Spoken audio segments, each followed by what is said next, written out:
Chapter 857. Was it that simple and crude? Were the two most favored contestants going up against each other right from the start? One had to know that in this round of competition, if she lost to her first opponent, then her ranking would be very low no matter what. It was the same as drawing lots to decide the winner. Only by defeating one's opponent could she continue to challenge other winners. If she couldn't even win the first round, her ranking would definitely not be high. Hence, when Ji Shuatang arrogantly pointed her finger at Yun Jian and said that she would choose Yun Jian, the crowd went wild. Foreign languages prodigy Ji Shuatang versus Yun Jian, who could easily communicate with foreigners. This was undoubtedly the battle that everyone present was looking forward to.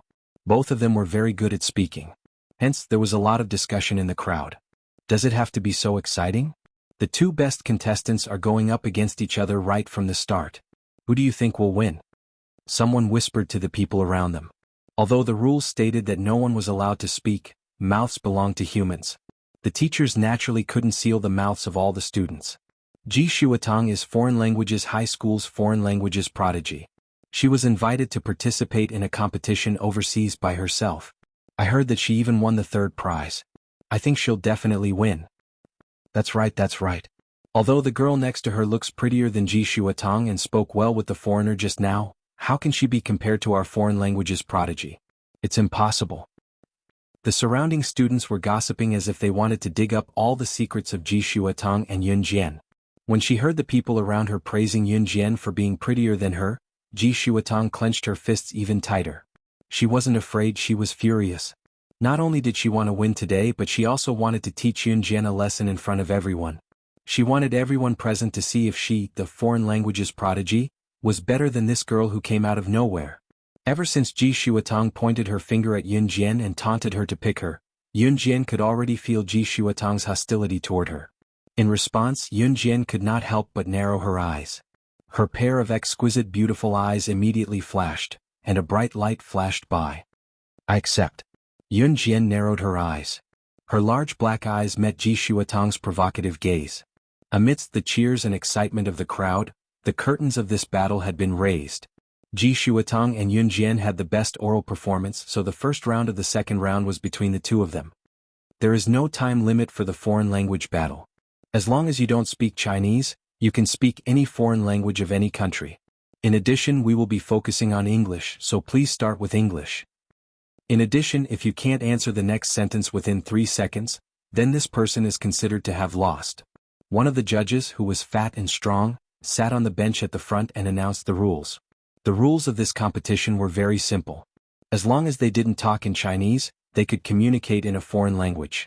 However, if one person couldn't answer the other person's question within 3 seconds, that person would lose. Hearing that it was not limited to English and that they could also converse in other languages, Ji Shuatang's arrogant attitude was once again displayed. She could speak 3 foreign languages. In other words, the languages of the 3 kingdoms. Among them, she was best at English. Other than that, she could also converse in simple Japanese and Korean. If that was the case, was Yun Jian not going to lose for sure? Haha, she, Ji Shuatang, loved the feeling of having victory in her grasp. Who else here could speak 3 foreign languages like her? The answer was no. Chapter 858. Can we begin? It was then that Yun Jian's nonchalant voice rang. She stood in front of the judges while all the teachers and students around her had their eyes on her. Yun Jian, however, did not look shy or afraid at all. On the contrary, Yun Jian stood with her arms crossed in front of her chest. Her lackadaisical manner caused an uproar among the audience. Was Yun Jian not afraid of going up against Ji Shuatang, who was known as the foreign languages prodigy? Or was she already confident of winning? Yes, we can begin. Even the fat and bulky judge was baffled by Yun Jian, but he recovered quickly. Now, I announce the start of the competition. The judge announced in his booming voice once he snapped back to reality. Both of you can start with any language you like. Even if you switch to another language halfway through, you must continue the previous question from your opponent, the judge told Yun Jian and Ji Shuatang again. Other than Ji Shuatang, there were many teachers who knew a lot of foreign languages. Of course, the main reason why Ji Shuatang stood out was that she was only 16 years old. She had the advantage of being young. Jian, go for it. Yun Jian heard Ning Lanlan's cheer from the crowd out of the blue. One could still shout before the competition started. Yun Jian looked back. This time she caught the source of Ning Lanlan's voice and saw Ning Lanlan, who was sitting in the crowd. Yun Jian returned a smile to Ning Lanlan. "I'll start first." Ji Shuatang frowned in annoyance when she saw the situation. She had started the match in English. Since Ji Shuatang had started the match in English, the audience boasted and complimented her again. However, Ji Shuatang had already lifted her head to look at Yun Jian like a proud swan. She asked Yun Jian in a provocative English accent, "What do you like to do on the weekends?" It was usually a simple conversation in a foreign language, but the audience's hearts were clenched tightly. "I'll go running on the weekends to strengthen my body." Yun Jian replied to Ji Shuatang in English smoothly. Right after she replied, Yun Jian asked, "What do you usually like to buy with money?" After 3 minutes, Yun Jian and Ji Shuatang's English conversation was evenly matched.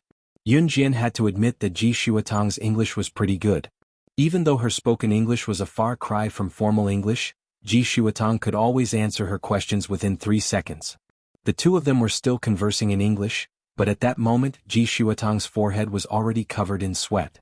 She felt like she was about to die. He had to end this battle as soon as possible. Ji Shuatang's lips curled into a smirk. "If you had the chance to travel, where would you choose to go?" "What?" Yun Jian tilted her head and looked up. She crossed her arms in front of her chest lazily, as if she did not care about Ji Shuatang at all. "I'll go to France because it's the city of romance."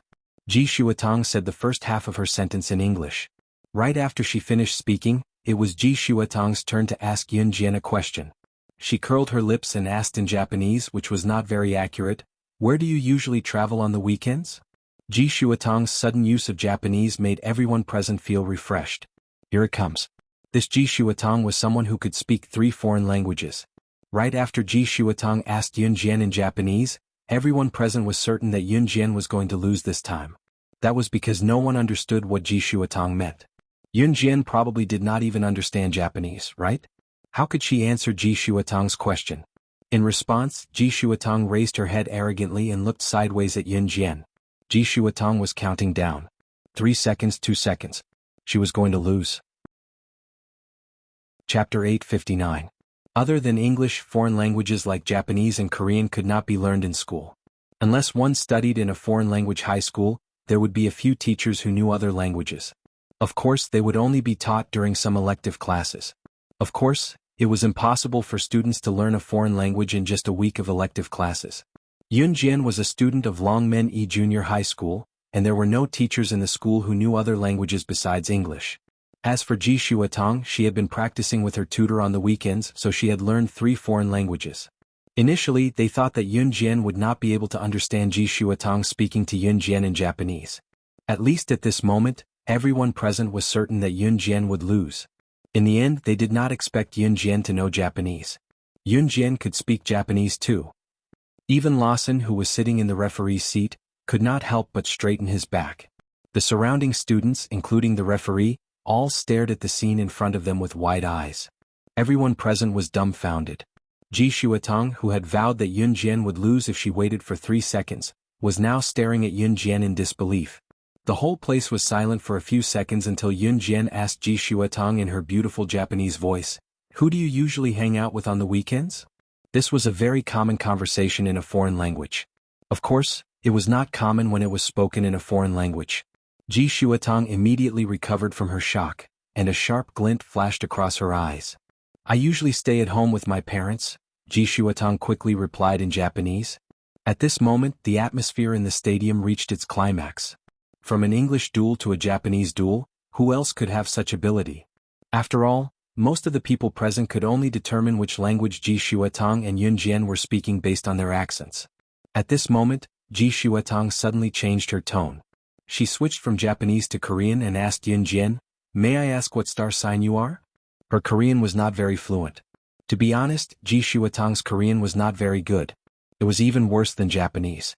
However, for most of the people present who did not speak Korean, Ji Shuatang's pronunciation was already quite accurate and impressive. But now, Yun Jian wouldn't do it, would she? After all, Yun Jian couldn't have learned Korean, right? Even Lawson, who was sitting in the referee's seat, was worried for Yun Jian. Ji Shuatang even raised her proud head once more. She knew it. So what if Yun Jian knew 2 foreign languages? Wasn't this still no match for him? Looking at Ji Shuatang's unyielding face, Yun Jian only smiled coldly. She used to ignore people like Ji Shuatong, but she changed her mind today. Gemini. Yun Jian instantly replied Ji Shuatong in fluent Korean. How was this possible? Why did she know 3 foreign languages? How was this possible? Ji Shuatong was so shocked that she took 2 big steps back. However, just as Ji Shuatong took 2 steps back in shock, Yun Jian's voice was heard again. So, do you want to continue? This time it was in Russian. Yun Jian pursed her lips and smiled. She continued, maybe you can try to communicate with me in French. This was in French. Actually, I don't mind continuing to talk to you in English. This time it was in Italian. Yun Jian spoke more than 10 languages in one go. The people present could only understand the pronunciation. Some of the languages were unfamiliar to them. Chapter 860. Even the referees who were in charge of hearing incorrectly slammed their tables and stood up in shock. Perhaps some of the students had never heard of the languages Yun Jian spoke before, but the teachers present had a wide range of contacts. They might not be able to understand some of the languages spoken, but they could still determine which language was spoken. It was undeniable that the words that came out of Yun Jian's mouth were in a foreign language. Moreover, Yun Jian spoke the languages of more than 10 countries. Did she start learning foreign languages when she was in her mother's womb? A female teacher who sat in front of the judge's seat bolted up from the table in shock. She looked at Yun Jian, the shock in her eyes clear for everyone to see. Teacher Lin Dan. A male teacher saw the female referee stand up and couldn't help but call out to her. The female teacher called Teacher Lin Dan stood up and walked towards Yun Jian. She stared with her big round eyes that seemed to be able to see through everything. At this moment, Teacher Lin Dan was already in front of Yun Jian. She looked at Yun Jian in disbelief and asked Yun Jian, "Student, you know the languages of more than 10 countries?" Everyone present was stunned when they heard Teacher Lin Dan's words. Who was this Teacher Lin Dan? She was the most senior foreign language teacher in Foreign Languages High School. She had mastered 5 foreign languages so far. Even in the entire Zhe province, she could temporarily occupy a position among the teachers. Yun Jian replied Teacher Lin Dan indifferently. Then she turned her eyes to Ji Shuatong, who was trembling in shock and unable to move. Yun Jian had always been the one to provoke others. No one had ever provoked her, Yun Jian. Therefore, Yun Jian wasn't afraid of exposing her background or being suspected. She looked up and stared straight at Ji Shuatong. Yun Jian's provocative words were the same as Ji Shuatong's. She returned the same provocation back to her. Do you still want to compete? You can choose any language from all over the world. I'm always up for it. After Yun Jian finished speaking, she even blinked. She looked innocent and smiled faintly. Oh right, I forgot to tell you that other than knowing the languages of all over the country, I also know the local languages of some countries. What do you think? Do you want to compete again? I think we can fight for 100 rounds without a problem. If one were to ask why Yun Jian knew so many languages, it was because Yun Jian had traveled all over the country as slaying God in her past life. The missions that she took on assassinations of important people from all over the country. However, in order to kill him he had to sneak in. And in order to sneak in he had to learn the local language. Yun Jian was fast and precise. She was able to master the simplest language in the shortest time. Of course, other than foreign languages like English and Chinese that were used more frequently, Yun Jian could only communicate in many other languages. If she were to write these languages down, she might only be able to write a few of them with her standard. Yun Jian's provocative words made everyone burst out in laughter. Soon there was a flurry of discussion. Haha, this is so exciting. This girl knows the languages of a dozen countries. That's amazing. I used to think that Ji Shuatong was the foreign languages prodigy and the best student in Longmen City. I didn't expect that there would always be someone better than her. Now that this girl is here, the foreign languages prodigy Ji Shuatong isn't even fit to carry her shoes. That's right. Ji Shuatong and I are in the same school. When she was crowned as the foreign languages prodigy, she was so smug like she was invincible in the universe. Let's see how she can still be so smug now. Chapter 861. Ji Shuatong did not have a good relationship with others. Due to her arrogant personality in the past, many people disapproved of her. Yun Jian's actions were like a tight slap to Ji Shuatong's face. Some of the students almost stood up and cheered when they saw that. Ji Shuatong's face turned pale instantly when she heard the people's comments about her. Yun Jian only found it funny. In the end, the judges announced that Yun Jian had defeated Ji Shuatong. Ji Shuatong left the stage with a pale face. She claimed that she was not feeling well and left without participating in the rest of the competition. Apart from that, Yunjian's opponent could only admit that they were unlucky. What a joke. Yunjian knew more than 10 foreign languages. If they were not unlucky to go up against her, what was? The judges announced the results on the spot when the members of Group A were done with their competition. Naturally, the first place went to Yunjian. However, Yunjian did not feel proud or complacent at all. Therefore, many of the students were impressed by Yunjian. The junior division's competition was divided into 4 groups, A, B, C, and D. Once Group A's competition ended, there was nothing for them to do. However, since there were students from Longmenjiang among the 4 groups, Yunjian had to stay here and wait for Group D's competition to end before she could return to Longmenjiang with the rest of the students. She had nothing to do during this period. Ning Lanlan was in Group B. Yunjian waited for Ning Lanlan's competition to end before sneaking off with her from the junior division to the senior division. Yunjian was going to look for Yunyi. When Ning Lanlan heard that Yunjian was going to look for someone in the senior division, she blushed instantly. In the end, Ning Lanlan stammered and said that she knew a senior from the senior division. Ning Lanlan was a student from Foreign Languages High School. Yunjian told her that while they were walking and chatting. As Ning Lanlan was a student of Foreign Languages High School, she knew the route very well. With Ning Lanlan leading the way, Yunjian soon arrived at the senior section from the junior section of Foreign Languages High School. Because Yun-yi was a high school student, even if they came to participate in the competition would be held in the High School of Foreign Languages High School. Jinjin, we can't go over here. There's a wall between the junior and senior sections. The teachers usually forbid junior section students from going to the senior section too. Ning Lanlan said dejectedly. However, as soon as she said that, Ning Lanlan suddenly pulled herself together. She looked at Yunjian and said, "Right, we can sneak a few glances at the fence of the basketball court. I should be able to see something." The word, secretly, made Yunjian curl her lips. Meanwhile, Yunjian had brought Ning Lanlan to the junction between the junior and senior sections of Foreign Languages High School. In front of them was a wall that was more than 2 meters high. Yunjian pointed at the wall and asked Ning Lanlan from the back, "Is the high school section through here?" Ning Lanlan nodded, a little scared yet a little excited. "Yeah. Come on." Yunjian hinted at Ning Lanlan with her hand, then pointed at the wall and asked, "Do you know how to climb walls?" Ning Lanlan looked at the wall that was more than 2 meters high and shook her head with a shudder. "Give me your hand," Yunjian said with a squint. Ning Lanlan was suspicious, but she still handed her hand to Yunjian obediently. Just as she passed her hand to Yunjian, Yunjian pulled her hand and dashed toward the wall. Ning Lanlan was so scared that her soul almost flew out of her body. When Yunjian pulled her hand toward the wall and they were about to crash into it, Yunjian suddenly wrapped her arms around Ning Lanlan's slim waist and leaped with both feet on the ground. Chapter 862. On the other side of the wall, a group of teenagers was running at full speed. They were about 17 or 18 years old, probably in high school. They were currently playing basketball on the basketball court. Foreign Languages High School's high school basketball court was just over there. In fact, there was a fence not far away. Looking through the fence, some boys from the high school could be seen playing basketball. "Jiming, quick. Pass the basketball to me." The teenagers running on the basketball court were doing vigorous exercises. They were drenched in sweat. Even though it was spring before summer, some of the boys had taken off their shirts to show off, revealing their muscular upper bodies. There were some girls sitting around them. They were currently watching the teenagers on the basketball court with intense screams. "Ah!"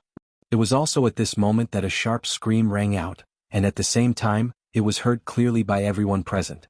The teenagers who were running on the basketball court looked at the high school's wall at the same time. All they saw were 2 heads on the wall all of a sudden. In the distance, some of the girls who were watching the group of teenagers running on the basketball court suddenly saw 2 heads appear on the wall. At this moment they were so scared that they screamed out loud. The group of youths who were still running on the basketball court all stopped in their tracks. "Don't scream." Yunjian was holding on to the top of the wall with one hand, preventing her and Ning Lanlan from sliding down. Ning Lanlan shut her mouth as soon as she heard Yunjian's voice. In the next second, Ning Lanlan felt Yunjian stomp hard on the wall they were hanging on. She felt Yunjian using the momentum to push both of their bodies against the wall. "Ah!" Ning Lanlan shrieked uncontrollably. However, she quickly covered her mouth when she realized what had happened. The youths who were running on the basketball court and even the girls who saw Yunjian and Ning Lanlan's heads from afar only saw that Yunjian leaped off the wall while carrying Ning Lanlan. Even though she was carrying Ning Lanlan, Yun Jian's speed and movements were enough to astonish everyone present. The teenagers who were playing basketball held their breaths in shock. One of the youths looked at Yun Jian and exclaimed in shock, "Oh my god, this girl is amazing!" Before Ning Lanlan, who had just returned to her senses, could react, a male voice called out to her, "Lanlan? Why are you here?" Ning Lanlan lifted her head abruptly when she heard the voice. When she saw the boy's face clearly, she shouted in shock, Senior Jiming?" The moment Yun Jian heard the tone, she knew that the boy whom Ning Lanlan addressed as Senior Jiming was most likely the senior whom Ning Lanlan had mentioned to her before. It was only then that Xiao Jiming glanced at Ning Lanlan and Yun Jian. His lips curled slightly as he asked, "You guys climbed over the wall?" "Jian Jian brought me here," Ning Lanlan said after she came to her senses. "Hey Jiming, when did you get to know these two beauties? What? Why don't you introduce them to me?" Just as Xiao Jiming and Ning Lanlan exchanged a few words, a ruffian-looking boy came over to put an arm around Xiao Jiming's shoulders and asked, "Hi, I'm Ning Lanlan. This is my friend Yun Jian. We're here to look for Jian Jian's brother. He's a student who's here to participate in your high school's foreign language competition." Ning Lanlan told the ruffian-looking boy. "Oh, it's a foreign language competition. That's easy, we'll take you there," the ruffian-looking boy said at once. The ruffian-looking boy then turned to Yun Jian. His face was filled with teasing. Chapter 863. Yun Jian did not even bother with the ruffian-looking guy, which made him very upset. When Yun Jian walked forward with Ning Lanlan, one of the guys standing beside the basketball hoop mocked the ruffian-looking guy. "Shan Zihao, haha, I didn't expect you to be ignored by a girl." The ruffian-looking guy's name was Shan Zihao. He was thin and lean, the type that girls liked. He was quite tall, about 1.78 meters, with short black hair. He looked like the type that young girls liked. However, Yun Jian did not even bother with him, which shocked Shan Zihao. He had never been disliked by a girl like that before. Interesting, this girl is really interesting. Hey babes, don't walk so fast. I'll bring you over there." Shan Zihao took off his clothes from the basketball hoop, thinking that he looked cool. He then ran after Yun Jian and Ning Lanlan.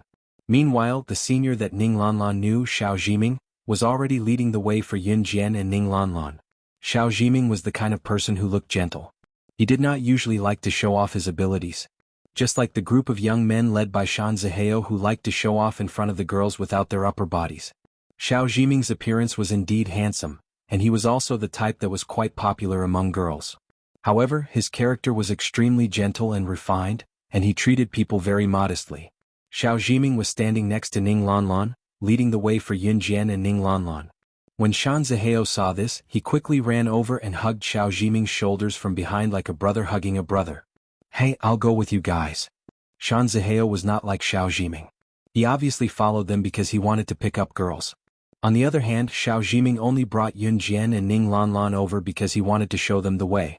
"Shan Zihao, why are you joining in the fun? We're missing 2 people now. Are we not playing anymore?"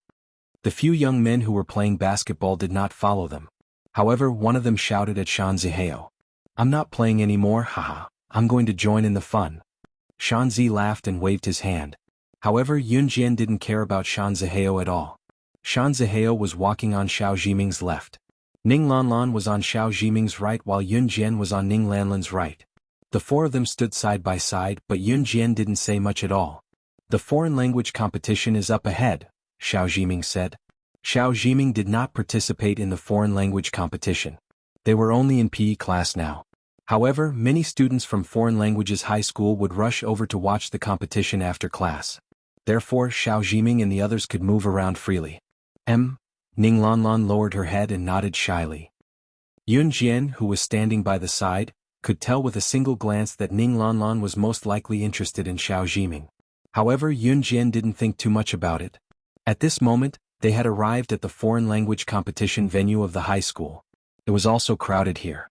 Yun Jian looked around for a long time but did not see her brother. However, she saw a familiar face. Su Haokol. Yun Jian's lips curled up slightly. As long as she found Su Haokol, it meant that Yun Yi must be nearby. This was because Su Haokol was Yun Jian's best buddy. Su Haokol was also Su Ziqian's son. Before Yun Jian walked over, she saw that Su Haokol had noticed her as well. Chapter 864. Su Haokol walked over with a hearty smile on his face. Yun Jian met his face. She returned his smile without losing any of her poise. I'm here to look for my brother. After a pause, Yunjian asked again, where's my brother? Yuni must be with Su Haokol. Yunjian was certain of that. Yi went to the toilet. I'm waiting for him here. The competition is starting soon, Su Haokol said simply to Yunjian. Yunjian nodded. Su Haokol was Su Ziqian's son. Su Ziqian was currently managing Falcon Hall on behalf of Yunjian. Some time ago, Su Ziqian was severely injured and handed Falcon Hall over to Duan Lei to manage. At that thought, Yunjian asked Su Haokol, how's your father's recovery coming along? Little sister Yun Yi knows about my father's injuries? Su Haokol was slightly shocked. Although Su Haokol was Su Ziqian's son, he knew that his father's Dragon Head gang had been taken over by a woman named Rakshasa and was renamed Falcon Hall. However, Su Haokol had never heard Su Ziqian mention who the current boss of Falcon Hall was. Moreover, he did not know if he knew that Yunjian was the current boss of Falcon Hall. Su Ziqian didn't reveal a single thing to his son. Hence, when Su Haokol heard Yunjian ask about his father's injuries, he was stunned for a while. However, Su Haokol was stunned for a while, but still nodded in confusion. Dad's much better now. He's almost recovered. Even Su Haokol was stunned, let alone Ning Lanlan and the others. Which teenage girl would ask about her father's injuries directly when meeting someone she knew? Yunjian's actions made it hard for others not to overthink. However, Yunjian wasn't bothered at all. She pointed at Ning Lanlan and introduced her to Su Haokol. She's my friend Ning Lanlan. Then everyone present got to know each other. However, not only did Ning Lanlan remember Yunjian asking about Su Haokol's father's injury, but even Xiao Jiming and Shan Zihao remembered it. Shan Zihao almost blurted out the question. Why did Yunjian care about someone else's father? But in the end, Shan Zihao held back. It had to be said that Yunjian gave Shan Zihao a good first impression. However, Shan Zihao couldn't help but feel a little suspicious after hearing what he said. Could it be that Yunjian had an affair with Su Haokol's father? Just as she thought about it, a voice familiar to Yunjian rang. Xiaojian? When she snapped back to reality, it was Yun Yi who was walking over from the washroom. Yunjian grinned and introduced himself to Ning Lanlan and the others. Once everyone was familiar with each other, she strolled to the center of the competition area. When she saw Yun Yi, Yunjian could not help whispering to him that Qingyu was coming back soon. When Yun Yi heard Yunjian say that Qingyu was coming back, a glint flashed across his deep eyes. There was no need to mention how excited he looked. Qingyu had been spending time with her parents in her hometown recently. Now that she was coming back, of course, Yun Yi was delighted. My parents will come and cheer for me. Su Haokol had just received a call and came back excitedly. For those who were about to start the competition, it was undoubtedly the happiest thing to have their family by their side. There was no other. Once he heard that Su Haokol's parents were coming, Shan Zihao's dark eyes flickered as he turned to look at Yunjian. Shan Zihao had thought that Yunjian might be having an affair with Su Haokol's father. After all, it was a little unreasonable for a girl to ask if someone's father was okay. Chapter 865. Comparatively speaking, Su Haojia's current mood was simply indescribable with excitement. When Su Ziqian was the boss of Longmen City's top mafia group, Su Haokol dared not reveal the news to his friends. When Yun Yi found out later that Yun Yi treated him like a brother instead of distancing himself from him, it was impossible for Su Haokol not to be touched. What outsiders did not know was that Su Haokol yearned for his father's love and care. Su Haokol had known since he was young that his father would not appear in public. His father's birthday banquet was even used by Su Ziqian as a meal to better bond with his father. What more the usual occasions? Su Haokol's results were excellent. Although he had the capital to get in through the back door, Su Haokol and Yun Yi had both gotten into DE High School with their own abilities. He did not want to use his father's status as the boss of Longmen City. However, everything seemed to have changed after Dragon Head Gang was taken away by the woman named Slaying Luo. His father was still the boss of Falcon Hall, but now his father had much more free time than before. Since his father was heavily injured recently, Falcon Hall's boss, Slaying Luo, had given his father a long vacation. Su Haokol was very happy now because he had hoped that his parents could be by his side. Now, his parents could even take time out to visit him. Su Haokol was very grateful to Slaying Luo of Falcon Hall. If Slaying Luo were to stand in front of him now, he would definitely thank her profusely. Isn't that a good thing? Yun Yi was in high spirits as well, wrapping his arm around Su Haokol's shoulder joyfully. Su Hao Cole nodded solemnly as he looked at his good buddy who was willing to talk about anything. Yun Jian smiled faintly as she stood on the side. When she smiled, the scenery around her seemed to brighten up for her. Shan Zihao could not help being dumbfounded. However, once he thought that Yun Jian might really be having an affair with Su Hao Cole's father, his gaze darkened. He wanted to see what kind of person Su Hao Cole's father was. They're here, they're here. Su Hao Cole said excitedly to Yun Yi with his phone in hand. Sure. Just as Su Hao Cole was about to look around with his phone, a mature female voice called out. Yun Jian, Su Hao Cole and the others' head, Su Ziqian was slowly walking over with his wife's support. Su Ziqian's injuries were much better now. It wouldn't be long before he would be able to fully recover. Dad. Mom. When he saw his father Luo's father and his mother, his fathers and in Luo his mother and his mother in Luo, as for him. In the blink of an eye, Su Ziqian and Lin Wanru were already in front of the group. Su Ziqian merely nodded at Su Hao Cole. Lin Wanru came over to stroke Su Hao Cole's head with the motherly love of a woman. In spite of it, Su Ziqian froze the moment he saw Yun Jian. This scene was seen by Shan Zihao, who was extremely sensitive, and he was taken aback. Was this person Su Hao Cole's father? Moreover, seeing how Su Ziqian froze when he saw Yun Jian, Shan Zihao was even more suspicious that there was something going on between them. Just as Shan Zihao thought about it, Su Ziqian's surprised voice called out to Yun Jian, Sister Jian? Why are you here?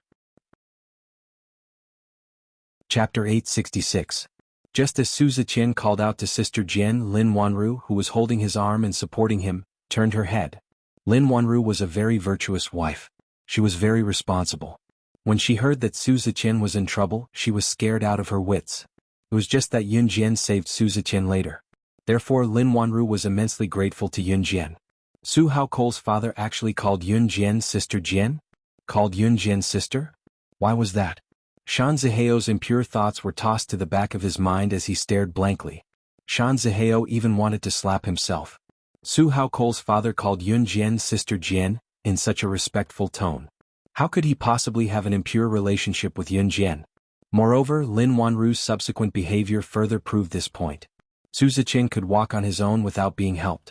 Therefore, when Lin Wanru saw Yun Jian, she let go of Su Ziqian's hand and went to Yun Jian.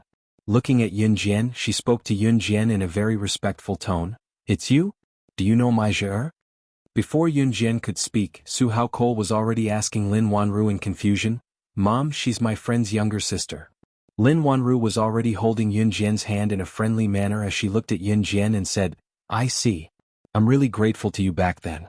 I didn't expect you to be the younger sister of my Zhe's friend. Lin Wanru went on to thank Yun Jian, but other than Su Ziqian, everyone else present was baffled and had no idea what was going on. Although the people present were dumbfounded, they could still make out the gist of it. There was a high chance that Yun Jian had helped Lin Wanru and Su Ziqian in some big deal. No matter how they guessed, no one would have guessed that Yun Jian was Su Ziqian's boss and that it was Yun Jian who had saved Su Ziqian from the jaws of death when he was seriously injured. She was practically a lifesaver. Lin Wanru held Yun Jian's hand and thanked her profusely. Yun Jian nodded nonchalantly until an announcement came from the broadcast. Students, please gather at the competition venue. The foreign language competition is about to begin. Once they heard that, Yun Yi and Su Hao Cole hurried to the venue. Dad, Mom, Sister Yi, come with us. The competition is starting, will be starting in a while. You can watch us from there, explained Su Hao Cole, and Yun Yi then led their group to the venue. With Yun Jian and Yun Jian followed them. When they arrived at the competition venue, there were fewer people here than in the junior department, but there was still a lot of traffic. Not long after Yun Jian stood there, she caught sight of a familiar face in the blink of an eye. Mr. Peter? She saw that Peter was talking to Headmaster Zhang of Foreign Languages High School in the distance. Principal Zhang of Foreign Languages High School looked very respectful to Peter, and Peter also put his hands behind his back. His skin was delicate, and there was a hint of handsomeness between his eyebrows. His nose was straight and he looked like a mixed blood. Wasn't Mr. Peter the thief who stole the antiques from Zhe province last time? What? Did he steal them to the school? Yun Jian narrowed her eyes. Peter even put on a serious posture and walked side by side with Headmaster Zhang of Foreign Languages High School. He had just turned a corner when he saw Yun Jian, who was looking at him with narrowed eyes. Peter was still striding forward, but when he saw Yun Jian he was so scared that he lost his footing and sprained his left foot. Chapter 867. Peter had been talking to Principal Zhang of Foreign Languages High School in a serious manner just now. Moreover, Peter had been praised by Principal Zhang. Pete, who was still drowning in the praises just now, was flummoxed the moment he saw Yun Jian. Peter sprained his ankle, but he did not care about the pain at all. He looked at Yun Jian with fear in his eyes, as if he was afraid that Yun Jian would charge at him. Meanwhile, Peter said to Principal Zhang, Principal Zhang, I'm leaving now.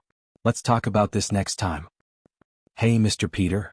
Principal Zhang had just opened his mouth when he saw Peter had already turned around and was about to run to the school building. Principal Zhang was a little surprised. Seeing that Peter was about to run to the school building, he was even more suspicious. Why is Mr. Peter running to the school building when he's leaving? Shouldn't he be heading to the school gate? Just as Principal Zhang was thinking about that, a teenage girl around 16 years old suddenly walked up to him. She stood in front of everyone and shouted at Peter's back, Peter, where do you think you're going? Yun Yi and Su Haokol, who had yet to gather at the competition venue, were stunned. Shan Zihao and Xiao Jiming, who had been on the basketball team since the beginning, were stunned. Ning Lanlan was completely dumbfounded. Su Ziqian and his wife, Lin Wanru, were also looking at Yun Jian, who was walking toward Peter, with bewilderment. The group of people was dumbfounded as they watched Yun Jian call out to Peter. Why is Yun Jian calling out to him again? Does he know her?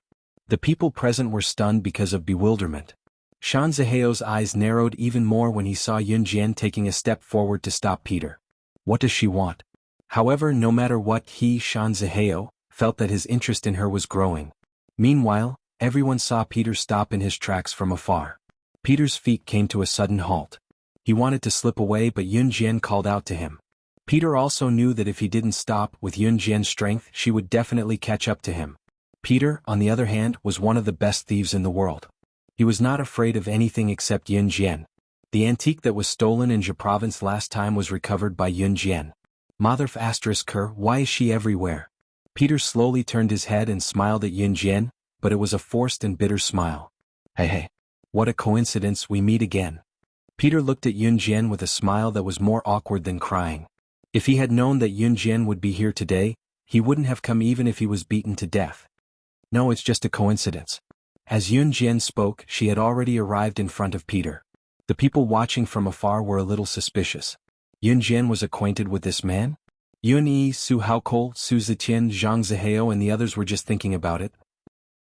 Even Principal Zhang was a little confused as to why Peter, who was full of confidence just now, would talk to Yun Jian in such a scared tone. Peter suddenly changed his tone. He looked at Yun Jian, and in the next second he clasped his hands together and bent over to look at Yun Jian with a comical and begging posture. Oh my God, I beg you to forgive me. The thing you wanted last time was something I obtained with great difficulty, and I've already given it to you. I really don't have anything on me now, so please let me go, huh? Oh my God, because of you, I'm about to go begging on the streets. Peter, a grown man, actually begged for mercy in front of Yun Jian. The people present were confused and shocked. Chapter 868. As an international master thief, Peter's stealing skills were exceptionally high. His nimble skills could be considered as one of the best in the world. It could be said that he had only been robbed twice since he debuted. Both times it was because of Yun Jian.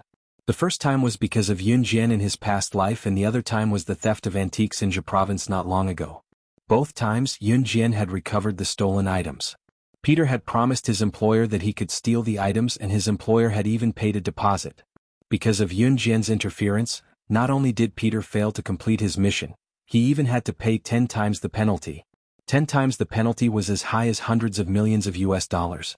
Therefore, to Peter, the scariest thing in his life was not encountering a ghost but encountering Yun Jian. That was why Peter wanted to slip away the moment he saw Yun Jian. Never in his wildest dreams did he expect to run into Yun Jian here. It was scarier than being caught absent-mindedly in class. Did you do something bad again? Yun Jian narrowed her eyes at Peter and crossed her arms in front of her chest. Her relaxed posture made Peter's heart clench. No. How could I? Do I dare? Peter spoke fluent Chinese, but it wasn't hard to see that Peter was a mixed race. One of his parents was probably from country Z. Please let me go. I have parents and children to take care of. I really didn't do anything bad this time. Can you do me a favor and not harass me? Peter's fear of Yun Jian had reached a whole new level. He kept calling her grand aunt, which made Yun Jian dizzy. Yun Jian was not here to cause trouble for Peter. She was just surprised to see him here and wanted to go over to greet him. She did not expect Peter to avoid her like the plague, so Yun Jian called out to him playfully. "Xiao Jian, what's this?" At this moment, Yun Yi and the others had also followed Yun Jian over.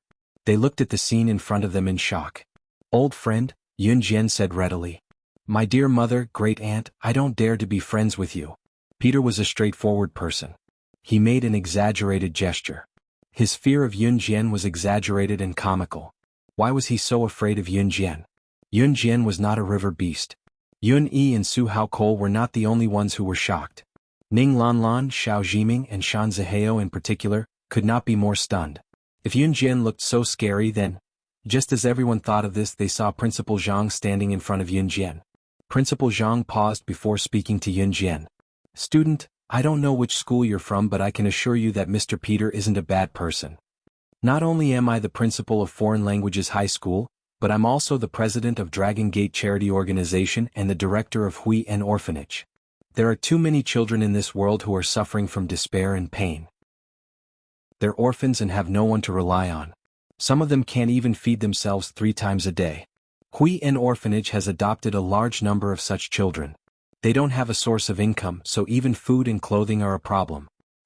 In recent years, however, it's Mr. Peter who's donated a large sum of money to Hui En Orphanage every month to help the children grow up. We and the children are very grateful to him." Chapter 869. Yun Jian narrowed her eyes at Principal Zhang's righteous words that were filled with reverence for Peter. She was stunned for 2 seconds as well. Who would have thought that Peter had stolen so many cultural relics and earned so much money just to donate them? It was no wonder Peter looked so pathetic every time. According to what Yun Jian knew, Peter accepted all kinds of missions. With Peter's capability, how could he be so poor that he would accept the lowest level of theft? When Yun Jian saw him in the past, Peter had always made himself poor. Yun Jian was skeptical. Peter was an international thief after all. Where did he spend all the money he earned all these years and spend it all so quickly? He even made himself look like a poor man. Now Yun Jian knew. "You're quite capable." Yun Jian smiled faintly and even flashed her pearly white teeth at Peter. "We're old friends. Why don't we go for a walk?" Peter was stunned for 2 seconds. Was he seeing things? Did he just see a friendly gaze in Yun Jian's eyes? Oh, okay. For some reason, Peter agreed to Yun Jian's request. Once he agreed, however, he regretted it immediately. He was freaking terrified of Yun Jian. The few times he saw Yun Jian, he was always tortured by Yun Jian. The last time they met, Yun Jian had even snatched the antique he had risked his life to get. "Xiao Jin, Zhe and I are going for the competition." They could not forget about the competition. Yuni looked at Yun Jian. He had no idea how Yun Jian knew Peter, but the latter did not look like a bad guy, so he followed Su Haokol to the competition venue without worry. Shan Zihao and the others were dumbfounded by what they saw. Yun Jian then started chatting with Peter.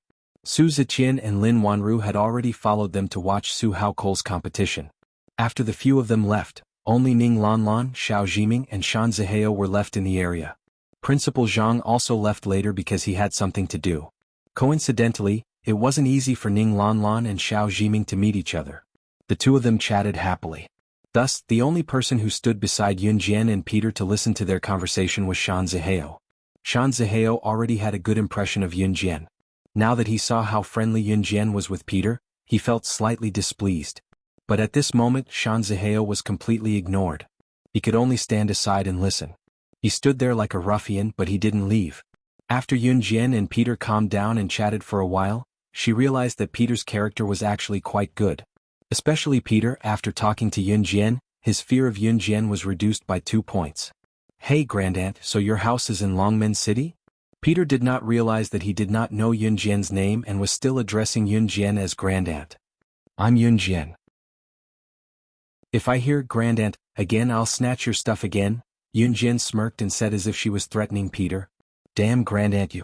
No Yun Jian, don't snatch my stuff. If it weren't for you, I, Peter, would still be the holder of 0 failures in the underworld. I might even be awarded a big prize one day." Peter struck a narcissistic pose and told Yun Jian. Yun Jian and Peter got into the conversation as they chatted. Shan Zihao, on the other hand, had no idea what was going on. He had no idea what Yun Jian and Peter were talking about. Snatch his stuff? What holder of 0 failures in the underworld?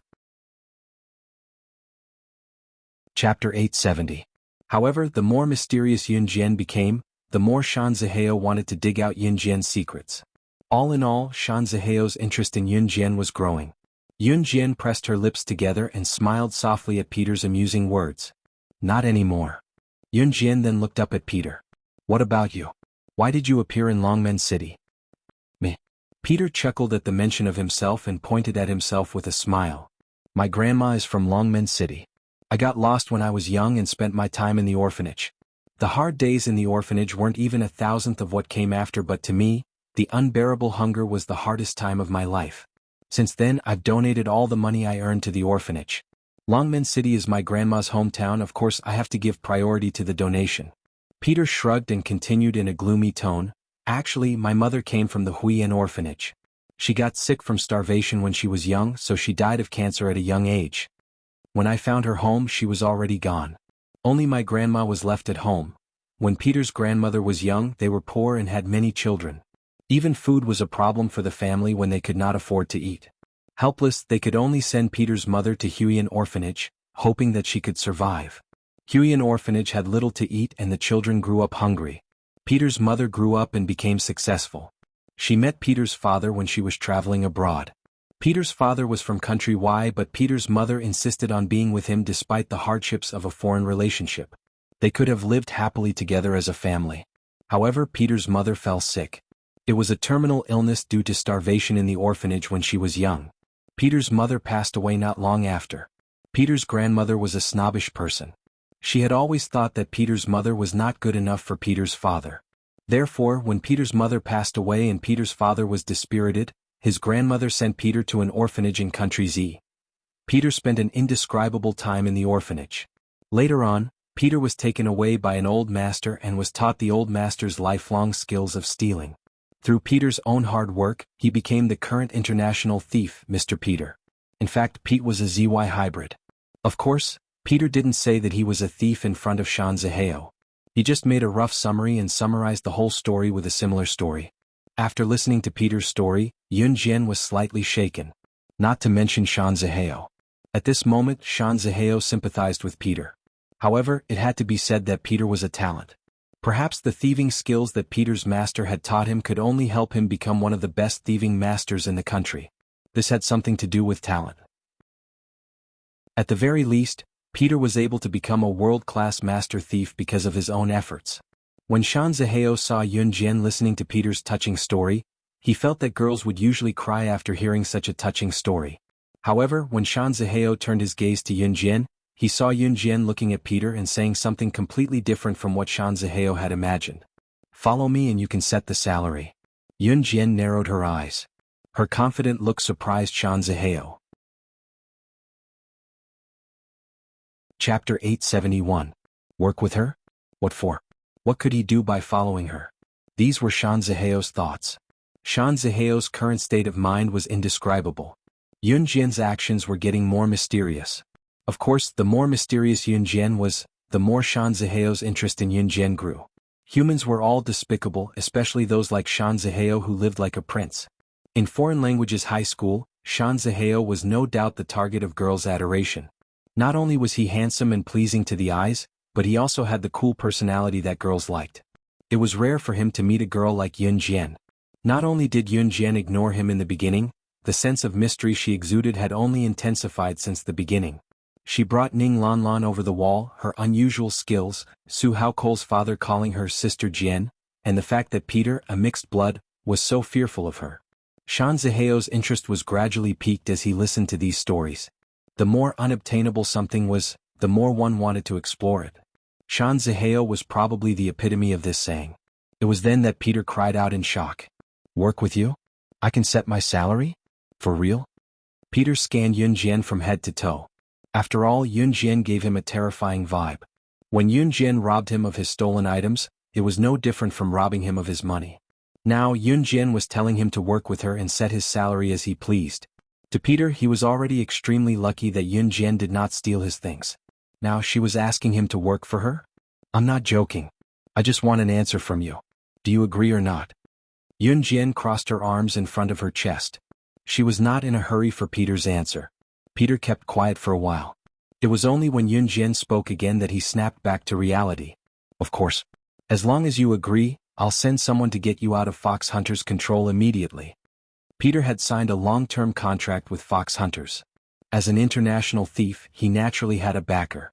The Fox Hunting Organization was an internationally renowned organization of thieves. The reason why the Fox Hunting Organization was called a thief organization was because it was different from the Hun Organization and the Kosher mercenaries. The Fox Hunting Organization had a quirk, which was that they only accepted things that their employers wanted to steal or treasures that they wanted to find. Other than that, it never accepted missions that involved killing people. It could be said that the Fox Hunting Organization was the concentration camp for Peter and his group of thieves. Therefore, the Fox Hunting Organization, the Hun Organization, and the Kosher mercenaries did not have any conflicts of interest. However, Yun Jian knew that Peter had signed a 10-year contract with the Fox Hunting Organization. In other words, for the next 10 years, Peter would work for the Fox Hunting Organization. In other words, for the next 10 years, all the missions he took on would have to go through the Fox Hunting Organization. Furthermore, during this period, half of the money he earned would have to be shared with the Fox Hunting Organization. Under such circumstances, Peter really wanted to get rid of the Fox Hunting Organization. Yun Jian's words were more tempting than anything else. As expected, the moment Yun Jian finished her words, Peter's eyes lit up. He looked at Yun Jian with a very excited gaze. Really? You can really help me get rid of the Fox Hunting Organization? Are you willing to work for me? Yun Jian did not give Peter a definite answer. She only repeated her previous question. Yes, yes, yes. Peter nodded his head like a rattledrum. Shan Zihao, who was standing at the side, saw this. He looked at Yun Jian and Peter with even more shock than before. Chapter 872. Of course, Shan Zihao had never heard of the Fox Hunting Organization. The Fox Hunting Organization was a highly skilled thief organization, but there was something different about it. The Fox Hunting Organization was different from the Hun Organization and the Kosher mercenaries. The appearance of large organizations like the Hun Organization and the Kosher mercenaries would cause an uproar. Even organizations like the Hun Organization and the Kosher mercenaries were often published in the major international newspapers and magazines in Country M. They were listed by many businessmen and politicians as a force to be reckoned with. However, the Fox Hunting Organization was different. Very few people in the underworld knew about the Fox Hunting Organization, and only those collectors who loved collecting antiques would find out about the Fox Hunting Organization's whereabouts. Because the Fox Hunting Organization was only involved in stealing, the members of the organization were only in charge of stealing. Moreover, the Fox Hunting Organization had never been publicized, but it had a place in the international community. In short, those who knew about the Fox Hunting Organization had to have great influence and status in the international community. In other words, if you didn't have power and influence, you wouldn't even know about the existence of the Fox Hunting Organization. Therefore, Yun Jian wasn't afraid to speak about the Fox Hunting Organization in front of Shan Zihao. If it was said that Peter was fearful of Yun Jian at the beginning, then at this moment he was full of expectations for Yun Jian. He was very much looking forward to Yun Jian helping him break free from the Fox Hunting Organization's control. Moreover, he could tell from the fact that Yun Jian had stolen from the famous thief. Yun Jian definitely wasn't someone who lacked money, so Peter immediately agreed to Yun Jian's request. Okay. Yun Jian seemed to know that Peter would agree to her request, so she just nodded. 2 seconds later, she spoke to Peter in fluent Hindi. 2 days later, report to the Kosher mercenaries. Look for the Kosher mercenaries' snake. Tell them that it was Yun Jian who told you. Yun Jian spoke to Peter in Hindi, and her sudden change of language stunned Shan Zihao. Then Yun Jian switched back to Chinese. I believe you can find its address. Of course, she was referring to the Kosher mercenaries. Yun Jian pursed her lips into a half-smile. There was an unfathomable sweetness in her smile. Peter obviously understood Hindustani, not to mention that Yun Jian spoke Hindustani for Peter to understand. Furthermore, Yun Jian's main purpose was to prevent Shan Zihao from understanding that sentence. However, after Yun Jian said that sentence, Shan Zihao couldn't figure it out. He looked at the interaction between Yun Jian and Peter and couldn't help but ask Yun Jian, "What language were you speaking just now? Why can't I understand what you're saying?" Yun Jian glanced at Shan Zihao, who was standing by the side. Only now did she remember that there was someone like Shan Zihao by her side. Hearing Shan Zihao's question, Yun Jian only glanced at him slightly, then calmly replied with 3 words, Hindi. Yun Jian didn't even bother to reply to Shan Zihao. Then Yun Jian shifted her gaze to Peter. Peter was stunned for a few seconds. Kosha mercenaries? Looking for snake? Lizard? Then what was Yun Jian's identity? Fortunately, Peter was slow enough so he didn't immediately understand the stakes involved. Okay. Peter nodded and said to Yun Jian. Then I'll leave you to it. I'm going to watch my brother's match, Yun Jian said. Okay. Peter didn't even realize that he had been poached by Yun Jian. He was still thinking about the relationship between Yun Jian and the Kosha mercenaries. Chapter 873. Yun Jian did not come here to poach Peter. She came here to watch Yun Yi's competition. Moreover, Yun Jian did not even know that Peter would be here. However, Yun Jian did not expect that she would be able to poach Peter over just like that. However, she had to admit that this trip was really worth it. After all, Peter was an international master thief. He was one of the top figures in the entire world. For such a big shot like Peter to join the Kosha mercenaries, it was also a way to expand the Kosha mercenaries' strength. After all, those old guys had been eliminated. At this juncture, expanding the strength of the Kosha mercenaries was a path that Yun Jian had to take. The competition has started. Ning Lanlan said to Yun Jian excitedly. Of course, she was not excited because the competition was about to start, but because Xiao Jiming was by her side. Ning Lanlan was dragged by Yun Jian to watch Yun Yi's competition. As Ning Lanlan's senior, Xiao Jiming naturally would not leave. Yun Jian could also feel Ning Lanlan's admiration for Xiao Jiming, so she did not say anything. After Xiao Jiming came over, Shan Zihao followed as well. Yun Jian might not hate Xiao Jiming, but Yun Jian did not like to see Shan Zihao. However, since he was shameless enough to stick to her, Yun Jian could not do anything about it. Peter stood rooted to the spot, dumbfounded. No matter how he racked his brain, he could not figure out the relationship between Yun Jian and Guxia mercenaries. It was undeniable that Peter was a little slow. He stood there thinking for a long time before he suddenly remembered. Yun Jian wanted him to join the Kosha mercenaries because she wanted him to join the Kosha mercenaries. However, Yun Jian wanted him to look for Snake. Lizard, Snake. Lizard was the leader of the Kosha mercenaries. What did Yun Jian mean by asking him to find Snake? Lizard? Peter held his forehead with both hands. He shook his head and couldn't stop thinking. What was the relationship between them? If Yun Jian could send him to the Kosha mercenaries, it meant that her position in the Kosha mercenaries was not low. However, if she could order the leader of the Kosha mercenaries, Snake, Lizard, to do things for her, it meant that her position was higher than Snake, Lizard's. If Yun Jian's status was higher than Snake, Lizard's, then there was only one possibility, then she is. Just as Peter thought of this, he suddenly covered his mouth and widened his eyes in horror. Could she be the legendary person? Just as Peter was thinking about this, Yun Jian, Ning Lanlan, and the others arrived at the arena. Cheers had already begun to erupt from the competition grounds. The intensity of the competition was no less than that of the junior division. Although there were more participants in the junior division than the senior division. Yun Jian darted out from the crowd. She saw Yun Yi from afar at first glance. Yun Yi was the same as Su Haokol. Both of them were handsome and tall young men. Hence, Yun Jian could see them from the crowd. The moment Yun Jian walked over, Su Haokol saw her first. Su Haokol happened to be standing beside Yun Yi. When he saw Yun Jian coming over, Su Haokol even poked Yun Yi, who was still looking around. Yun Yi followed Su Haokol's gaze and saw Yun Jian standing in the crowd looking at her. Yun Yi turned around and smiled at Yun Jian. Bro, do your best, Yun Jian mouthed silently to Yun Yi. Chapter 874.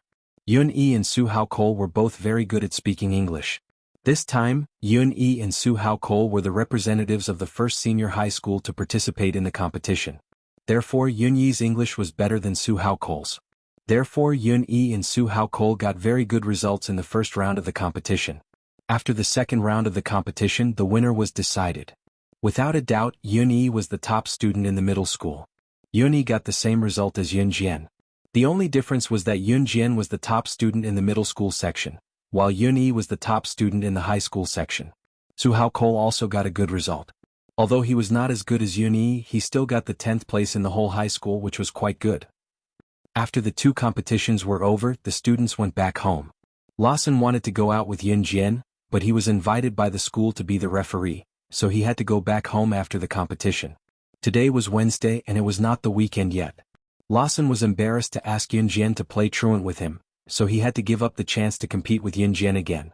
Before he left, however, Lawson reminded Yun Jian again and again that they would meet again next time. When he was about to leave, Lawson said to Yun Jian in English, "Yun Jian, the next time we meet, you must let me win." Next time, he did not know if there would be a next time. In spite of it, Yun Jian smiled and nodded with pressed lips. "Emin?" In the end, Yun Jian added, "The next time we meet, you will still be defeated by me." Yun Jian's words were harsh, but this time they were very encouraging to Lawson. He laughed and said goodbye to Yun Jian. As for Ning Lanlan, her new friend, she exchanged contact information with Yun Jian and promised to go out together next time. Yun Jian had a good impression of Ning Lanlan, so she was happy to be friends with her, so she nodded and agreed. In the end, Shan Zihao watched as Yun Jian took the bus back to Longmen No. 1 High School. Since he had a good impression of Yun Jian, he could only watch her leave. However, Shan Zihao was not willing to give up just like that. It was rare for him to like a girl, so how could he give up before pursuing her? Moreover, Xiao Jiming was his buddy and Xiao Jiming was close with Ning Lanlan. Now that Ning Lanlan was close to Yun Jian, as long as he held on to Ning Lanlan, he was not afraid that he could not catch up to Yun Jian. A week passed by quickly. It was Friday in the blink of an eye. Yun Jian carried her backpack and walked out of the school. In the past, with Chen Xini and Zhang Xiaofeng accompanying her, the journey from the teaching building to the school gate was filled with laughter. However, without the two clowns, Yun Jian felt empty in her heart and it was not a good feeling. However, when she recalled Chen Xini's father inviting her to his house for dinner last week, Yun Jian felt relieved. This meant that she would be able to meet Chen Xini. Yun Jian then hurried home. She would not be having dinner at home today. Yun Jian returned to Dong Ruan's villa, tossed her backpack into her room and went downstairs. She was going to Gu Yunjian's house for dinner today. As Gu Junjian and Qin Yiru's wedding was getting closer, Qin Yiru would definitely move to Gu Yunjian's house if they got married. Hence, Qin Yiru had already started moving her things. They had already agreed on tonight. Qin Yiru brought Xiao Yunju and the other two to Gu Yunjian's house, intending to enjoy a table of delicious food. Chapter 875. Yun Jian had just reached the middle of the staircase when she felt Ce standing behind her.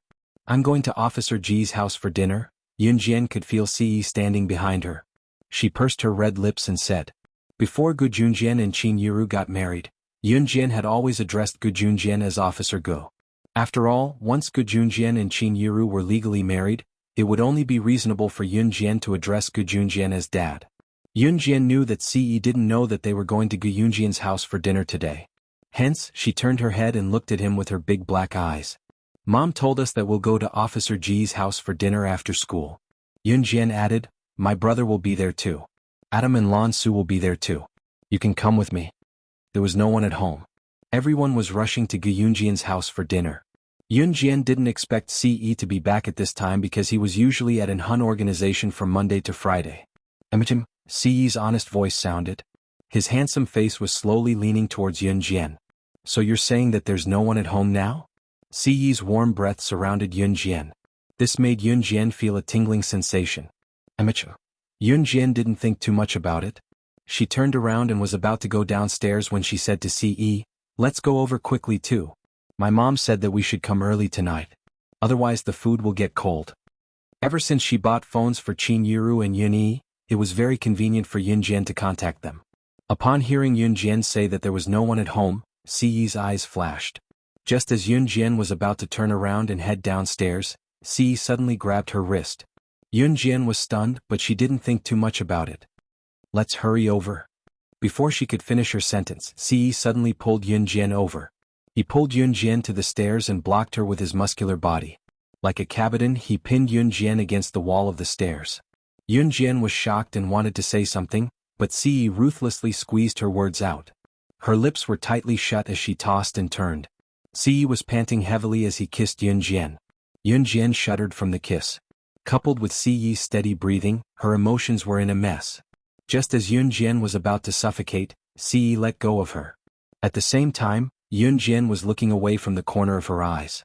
Ce was tall. He was one step lower than Yun Jian, but he was still about half a head taller than Yun Jian. Ce extended his slender arms to hold Yun Jian's head and gently moved Yun Jian in front of him to look into his eyes. "Xiao Jian, what should I do? You're so beautiful. I don't want anyone to see your beauty." Ce looked at Yun Jian affectionately. After a while, Ce held Yunjian's head again and inched closer. Yunjian knew that Ce must have known about Shan Ziheo's love for her. Ce was not around when it happened, but he would know if Yunjian made any noise. When their lips were about to touch, Yunjian felt Ce's breath filling her. He looked at her with his dark eyes and said, "I really want to imprison you under me." As he spoke, he pressed his lips against hers.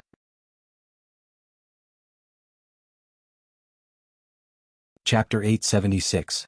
Yunjian's eyes instantly lit up. At the same time, Ce's mischievous hand had already gently slid across Yunjian's flat stomach. Their lips were still pressed together. Ce's lips carried a faint fragrance. Yunjian didn't hate it. Instead, she was looking forward to it. However, when Ce's hand reached under Yunjian's clothes, Yunjian could no longer pretend that she didn't see anything. She quickly reached out and pressed down on Ce's mischievous hand. Her eyes widened. However, this didn't seem to be able to stop Ce's hand.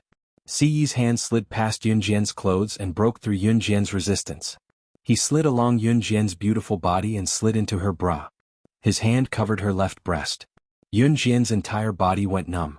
Just as she was about to pull his hand away, she felt Ce's lips on hers become even more unbridled. Yunjian's lips were sealed. Her lips couldn't move. She pressed against Ce's chest with her hand, as if she wanted to push Ce away so that his hand would leave her body. However, Ce didn't release his hand. Looking at Yunjian in front of him, he felt that she was even more alluring. His large hand even caressed her a little and gently grabbed her. Yunjian had never been so close to a certain part of her body. She couldn't help but groan. However, her eyes were wide open. The blush on her face was a sign of her shyness at this moment. Just as Yunjian was about to suffocate, Ce finally let go of Yunjian's lips. However, at the same time, he used his other hand to grab a certain part of her butt. Yunjian's entire body shuddered as she felt the soft sensation of her forbidden area being touched. Yunjian almost groaned again. "Let go. Let go." In the next second, Yunjian, who had regained her right to speak, slapped Ce's hand a few times.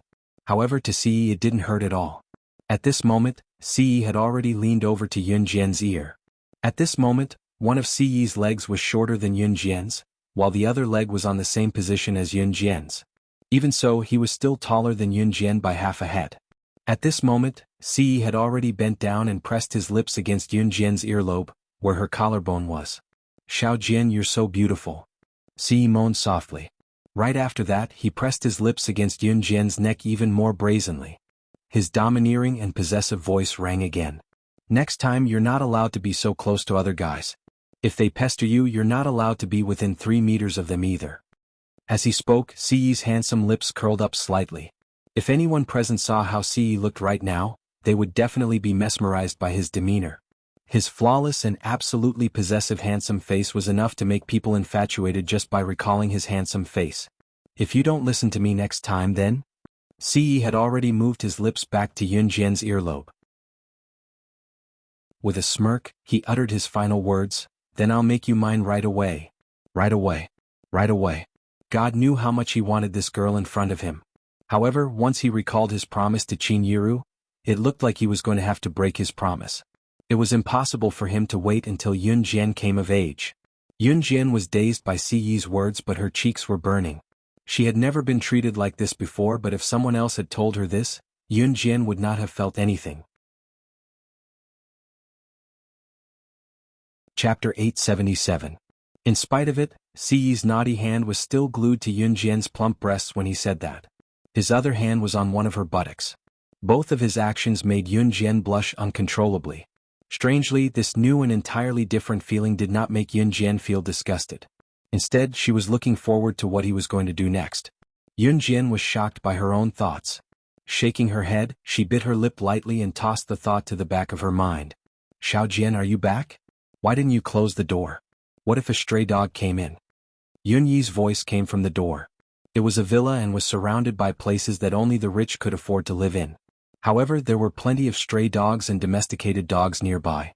Some time ago, because the owner of a nearby villa forgot to close the door, a stray dog ran into his house. After the stray dog ran into his house, the owner of the villa returned home and saw it. Naturally, he wanted to drive the stray dog away. However, the dog became arrogant when it was chased by the owner and bit him. The owner went to the hospital to get a rabies vaccine. In the end, he received news that the stray dog died not long after. The reason was that the stray dog had contracted rabies. Rabies was a very scary virus. When one was bitten by a dog and was not treated in time and the dog happened to be infected with rabies, the person who was bitten would be infected with the disease. Of course, those who went to the hospital for a rabies vaccine before the disease acted up were usually fine. Once it did, however, there was no one in the world who could be saved, let alone getting a rabies vaccine. Some people did not have a strong immune system and died from the rabies vaccine after being bitten. Moreover, people who were infected with rabies would usually die within a few months. The owner of the villa was bitten when he chased the dog away, so he went to get a rabies vaccine immediately. However, the prevention was not in place and he contracted rabies as well. He died in less than a month. The incident stirred up a storm in Longmen City. Those who heard the news were terrified. Therefore, recently it was popular to close the door after returning home. Therefore, when Yuni came back and saw that the door was not closed, she said, "Don't worry." Suddenly hearing Yunyi's voice and seeing Siyi's hands on her unspeakable parts, Yunjian's face turned red as if it had been dyed with blood. Her face was so red that she couldn't bear to let go. Siyi looked at Yunjian. His eyes were filled with obsession, making it impossible for anyone to ignore his existence. "Xiaojian? Aren't you at home?" At this moment, Yunyi had already walked in from the main entrance. Siyi also let go of her hand immediately. It was an exciting game. She was so close to being seen by Yunyi. Yunjian's eyes were unbelievably red. Yunyi was already at the door. He did not suspect anything when he saw Siyi and Yunjian standing on the stairs. "Xiaojian, why aren't you answering? The door has to be closed in time. There are a lot of stray dogs now and rabies is at its peak," Yunyi said.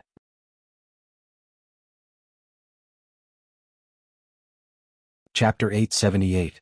"I know, go. I'll be more careful next time." Yunjian's voice was soft and carried a sense of tenderness. Of course, this was only Siyi's opinion. Yunjian lowered her gaze as well. Yunjian was good at adjusting her emotions. She recovered quickly and looked at Yunyi, saying, "Gu, let's go to Officer G's house for dinner today. Mom mentioned it before. Do you know?" Other than the blush on Yunjian's cheeks, she had completely recovered. It was unknown if she had covered it up well or if it was natural. "I know. Mom already called me," Yunyi replied and patted his pants pocket, indicating that there was a phone inside. Qin and Yunyi now had the phones Yunjian bought for them. Yunyi could contact Qin normally even if she stayed in school. "I'll put my bag in my room. Let's go over quickly. Don't let them wait too long," Yunyi said and headed upstairs. When they passed by the stairs where Yunjian and Siyi were, Yunyi glanced at Yunjian suspiciously before looking at Siyi. Something felt off about the atmosphere. In spite of it, Yunyi did not dwell on it. He bypassed Yunjian and Siyi naturally and went to the second floor. It was only when Yunyi went to the second floor that Yunjian breathed a sigh of relief. She then turned to go downstairs, ignoring Siyi for the time being. He was getting bolder. It was the same when they went for a barbecue last time. It was the same at home now. If she continued to take it, would he not? Yunjian did not continue thinking about it. She stepped on the stairs and smoothed her clothes gently. "Xiaojian." Watching Yunjian run to the first floor, Siyi's starry eyes flashed. In the next second he called out to Yunjian in a gentle and soft voice. Siyi admitted that he had never spoken to anyone in such a gentle tone. He would kill anyone who pissed him off. It was definitely not a casual remark. This could be seen from the things that had happened back then. However, he was more patient and attentive to Yunjian than he had ever been. He could treat Yunjian with the most gentle side. Seeing that Yunjian was ignoring him, Siyi went downstairs with a smile. Siyi's legs were long, so he caught up to Yunjian in a few steps and grabbed Yunjian's wrist. After grabbing Yunjian's wrist, he moved his hand down and interlaced his fingers with Yunjian's. It was then that an awkward cough came from the stairs leading from the first floor to the second floor. Cough, cough, cough. It was obvious that Yunyi had seen Siyi's actions from the stairs. Just as Yunyi's cough was heard, Yunyi was already on the first floor. He did not look at Siyi and Yunjian but coughed twice before telling Siyi, "Brother-in-law, let's go." He was thrilled to be called brother-in-law. So what if Siyi was older than him? In the end, he still had to be called brother-in-law by him. Yunyi snickered and pretended to be serious as he walked out of the house. When Siyi heard Yunyi call him brother-in-law, he was in a good mood again. Then he held Yunjian's hand and walked out. Gu Yunjian's house and Dong Ruan's house were in different places. However, Guyunjian's house and Dong Ruan's house were both villas. Not everyone could afford to live in these villas. However, it was a long journey from Dong Ruan's house to Guyunjian's house. Chapter 879. Gujunjian also lived in a villa area. The villa area here was much larger than the villa area where Dong Ruan's family lived, and it was surrounded by trees. At a glance, other villas could not be seen. There were also some overall facilities. Compared to Dong Ruan's villa, it was much better. If one had to ask why, it was because the villas here were only sold to people who had made contributions to the country. Perhaps it was an order from the higher-ups, so the land in this area could only be sold to people who had made great contributions to the country. Gujunjian was undoubtedly one of the best candidates. In addition, Guyunjian's family was very rich. Therefore, it was very reasonable for him to want to buy a villa here. Are you sure it's here? Yunyi was shocked when she arrived at the gate. The iron gate in front of her was already as big as the school gate. Looking in from the gate, the villa was filled with flower beds and surrounded by green trees. Looking from the gate, she could not see the villa at all. However, this also reflected that Guyunjian's family was extraordinarily big. Perhaps compared to Dong Ruan's family, Guyunjian's family was many times bigger. Therefore, Yunyi was immediately stunned. Yunjian and Ce had seen villas that were hundreds or thousands of times better than this, so naturally they were not surprised. "Hello, are you young Master Yunyi and Miss Yunjian?" At this moment, an old man sitting in the guardhouse at the gate walked out and asked Yunjian and Yunyi respectfully. This old man had been guarding the gate here for decades. He had been here since Gujunjian bought this villa. This old man's surname was Ding. Uncle Ding had been guarding here since Gujunjian and his ex-wife got married. Before Yunjian and Yunyi came, Uncle Ding had been instructed by Gujunjian not to block Yunjian and Yunyi at the gate when they came over. "We are." Yunyi nodded politely at Uncle Ding. "Then come in." Uncle Ding quickly ran over to open the door. Once the door opened, Yunjian and the other two walked in. There were many flowers and plants in the villa. It took about 5 to 6 minutes to walk from the gate to the villa. "This is it." Yunjian narrowed her eyes. Then she, Ce, and Yunyi walked into the house. The gate of the villa was not closed, so Yunjian and the other two were able to walk in easily. Just as they entered, they saw Qin Yiru coming out with 2 plates of dishes. When she saw Yunjian and the others, she could not help greeting them. Xiaojian, Xiaoyi, you're all here. Sit down, it's time to eat." As she spoke, Qin Yiru carried the remaining 2 plates of dishes to the dining table. There was a long dining table in front of them. Xiao Yunju, Ce, Lan Su, Adam and Mo Sun were already seated. Even Gujunjian was already waiting there. Seeing Yunjian and the others, Adam even moved his lips. They're here. They're finally here. Let's eat." Shuiying had already returned to an Hun group. Unlike Adam and Mo Sun, Shuiying was an Hun's social leader.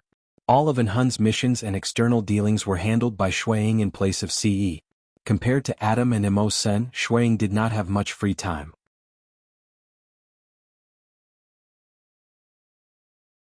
Chapter 880.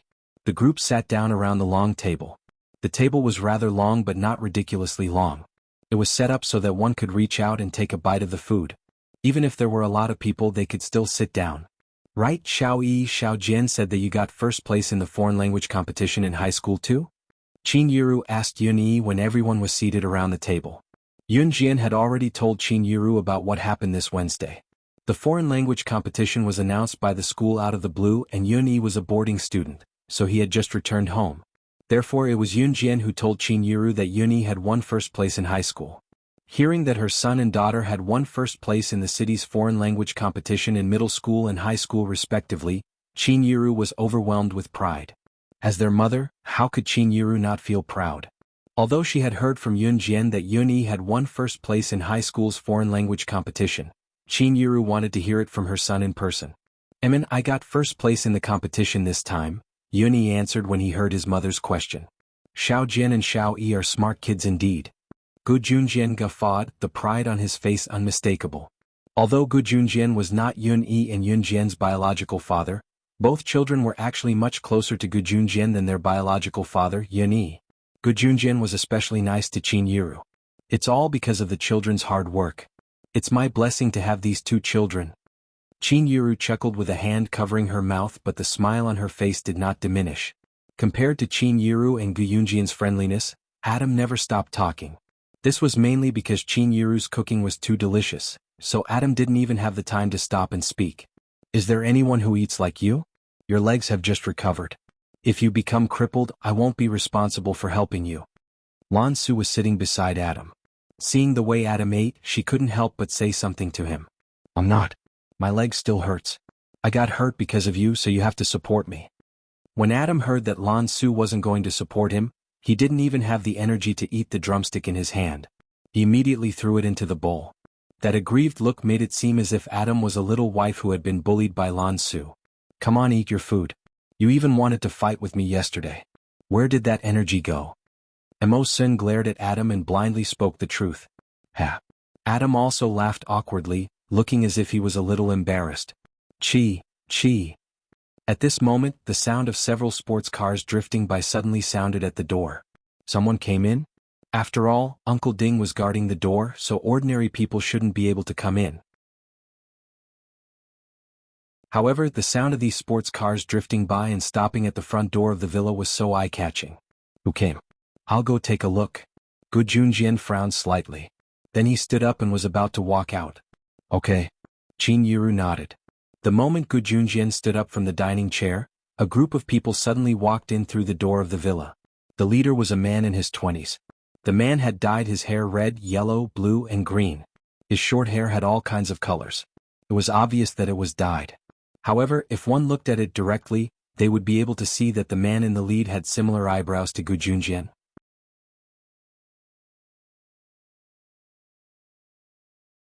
Chapter 881. Gu Junjian was slightly stunned when he saw Gu Xian. After hearing Gu Junjian's words, coupled with Gu Junjian's reaction, and the fact that Gu Xian and Gu Junjian looked like they were carved from the same mold, everyone present had an idea of what was going on based on these few points alone. This Gu Xian was most likely the son of Gu Junjian and his ex-wife. Qin Yiru recognized him at first glance. Moreover, Qin Yiru had heard from Gu Junjian that his son with his ex-wife was called Gu Xian. Now that she heard Gu Junjian call the man with dyed red, yellow, blue and green hair, Xiano, she could immediately confirm that he was Gu Junjian's son. Yun Jian could naturally guess as well. However, at this moment Yun Jian narrowed her eyes. The atmosphere became more and more oppressive. At this moment Gu Xian, who was standing there, suddenly let out a cold chuckle. This chuckle, coupled with Gu Xian's hair, gave people the first impression that he was a hooligan that was not to be trifled with. By the time everyone turned to look at Gu Xian, he was already slowly making his way over. Gu Xian not only dyed his hair stylishly, but he also dressed very fashionably. Qin Yiru's heart skipped a beat when she saw his tattered pants and his roguish sneer. Junjian, this is Xian, right? Qin Yiru turned to ask Gu Junjian to ease the awkward atmosphere. Qin Yiru had already changed her way of addressing Gu Junjian. She no longer called him Officer Gu. Qin Yiru simply wanted to use Gu Junjian's introduction to greet Gu Xian. For Qin Yiru, it was her principle to behave properly. Gu Junjian nodded in tacit agreement. Little Xian, this is yours. Gu Junjian had just finished his sentence when Gu Xian interrupted him. What? You're not happy to see me back, right? You didn't even inform me in advance that you're getting married, did you? Gu Xian's voice was a little strange. It was filled with mockery and ridicule. Gu Junjian did not tell Gu Xian that he was going to get married. That was because Gu Junjian had always known that his divorce with his ex-wife was a huge blow to Gu Xian. That was why Gu Xian chose to study abroad. That was why Gu Xian would rather stay abroad than spend the new year with his biological father. However, Gu Junjian wasn't trying to hide it. On the contrary, Gu Junjian didn't know how to break the news to Gu Xian. Of course, during this period, Gu Junjian had been thinking about how to break the news to Gu Xian that he was going to marry another wife. That was why Gu Junjian kept delaying it. However, on the day of the actual wedding, Gu Junjian would of course inform his own son. However, from Gu Xian's point of view, the meaning of this was very different. When his father divorced his mother, it was done without a word. He didn't care about him at all. When parents divorced, no one was more upset than the child. Regarding this matter, Gu Xian had always held a grudge in his heart. However, what did he see when he came in today? Gu Junjian was happily chatting with his new wife. Did he ever think about his own son? Xian, it's not what you think, Gu Junjian still wanted to say something, but before Gu Junjian could finish his sentence, he was interrupted. Gu Xian shouted at Gu Junjian emotionally, if it's not what I think, then what is it? Gu Junjian, you've been seduced by a vixen, right? You don't even want your own son anymore. As Gu Xian spoke, he pointed at Qin Yiru and shouted at Gu Junjian. Chapter 882. Just as Gu Xian spoke up to this point, a bowl was suddenly slammed onto the table. When the bowl was slammed onto the table, it immediately made a loud noise. Bang! Everyone present was frightened by the loud noise in front of them, and their souls shrank fiercely. Of course, this excluded Ce, Adam, Mo Sen, Lan Su, and Yun Yi. As for Gu Xian and the group of people who came in with Gu Xian, they were all shocked. Gu Xian didn't come back alone. He came back with a group of friends. There were about 3 or 4 of Gu Xian's friends, and one of them was a tall and strong foreigner. The others were from country Z. These were all Gu Xian's friends and classmates from his overseas school. When he heard from others that his father was getting married, Gu Xian practically rushed back from abroad with a few of his good buddies. However, just as Gu Xian accused Qin Yiru of marrying him for Gu Yunjian's money, Yun Jian slammed the bowl in her hand onto the table with a loud bang. It had to be said that Gu Xian had crossed Yun Jian's bottom line. And Yun Jian's bottom line was Qin Yiru. If Gu Xian hadn't insulted Qin Yiru, then Yun Jian naturally wouldn't have done anything. However, the problem was that Gu Xian had actually accused Qin Yiru of being a woman who got close to Gu Junjian for money. This was something that Yun Jian couldn't tolerate. Just as Gu Xian and Gu Xian's friends were stunned by Yun Jian's actions, Yun Jian's sharp words rang out. I dare you to say that again. Yun Jian's words carried a power that made it impossible for people not to be afraid, but at least Gu Xian and Gu Xian's friends were shocked. After coming back to his senses, Gu Xian looked at Yun Jian, who stood up from the dining chair. He pretended to be bold and looked back at Yun Jian. Gu Xian gritted his teeth. He immediately looked at Yun Jian with an imposing manner and replied, Who are you? What does my family's business have to do with you? Gu Xian hadn't been obedient all these years. Gu Yunjian's divorce with his ex-wife was a huge blow to him, so Gu Xian had been living a leisurely life abroad these years. In his free time he had befriended a group of hooligan-like buddies. Therefore Gu Xian's tone was a little boastful. I'm not anyone. Your family's future has nothing to do with me and I'm not interested in your family's future at all, Yun Jian said. Yun Jian paused. Then her eyes suddenly became sharp, and those sharp eyes carried an irresistible courage. But the person you insulted just now is my mother. I don't care about your family's business, but if you insult my mother, then I won't allow it. Yun Jian said word by word. Her words carried an irresistible authority. Even Gu Junjian wanted to speak up for Yun Jian. Others might not know, but how could Gu Junjian not know? Not only did Yun Jian have several identities now, more importantly, she was the boss of the internationally renowned Kosha mercenaries. How could the boss of Kosha mercenaries, the mother of slaying God, the world's top secret agent, be someone who lacked money? Who knows if it's an insult or not? Maybe your mom got close to my dad for money? Gu Xian hated Gu Junjian now, so he did not have a good opinion of Yun Jian and Qin Yiru. Xian, don't spout nonsense. Xiao Jian is your younger sister from now on. Gu Junjian could not help growling at his son. Chapter 883. However, Gu Junjian did not yell at Gu Xian because in Gu Yunjian's opinion, he had already let his son down. Gu Junjian himself admitted that he had been busy with military affairs and had paid little attention to his family.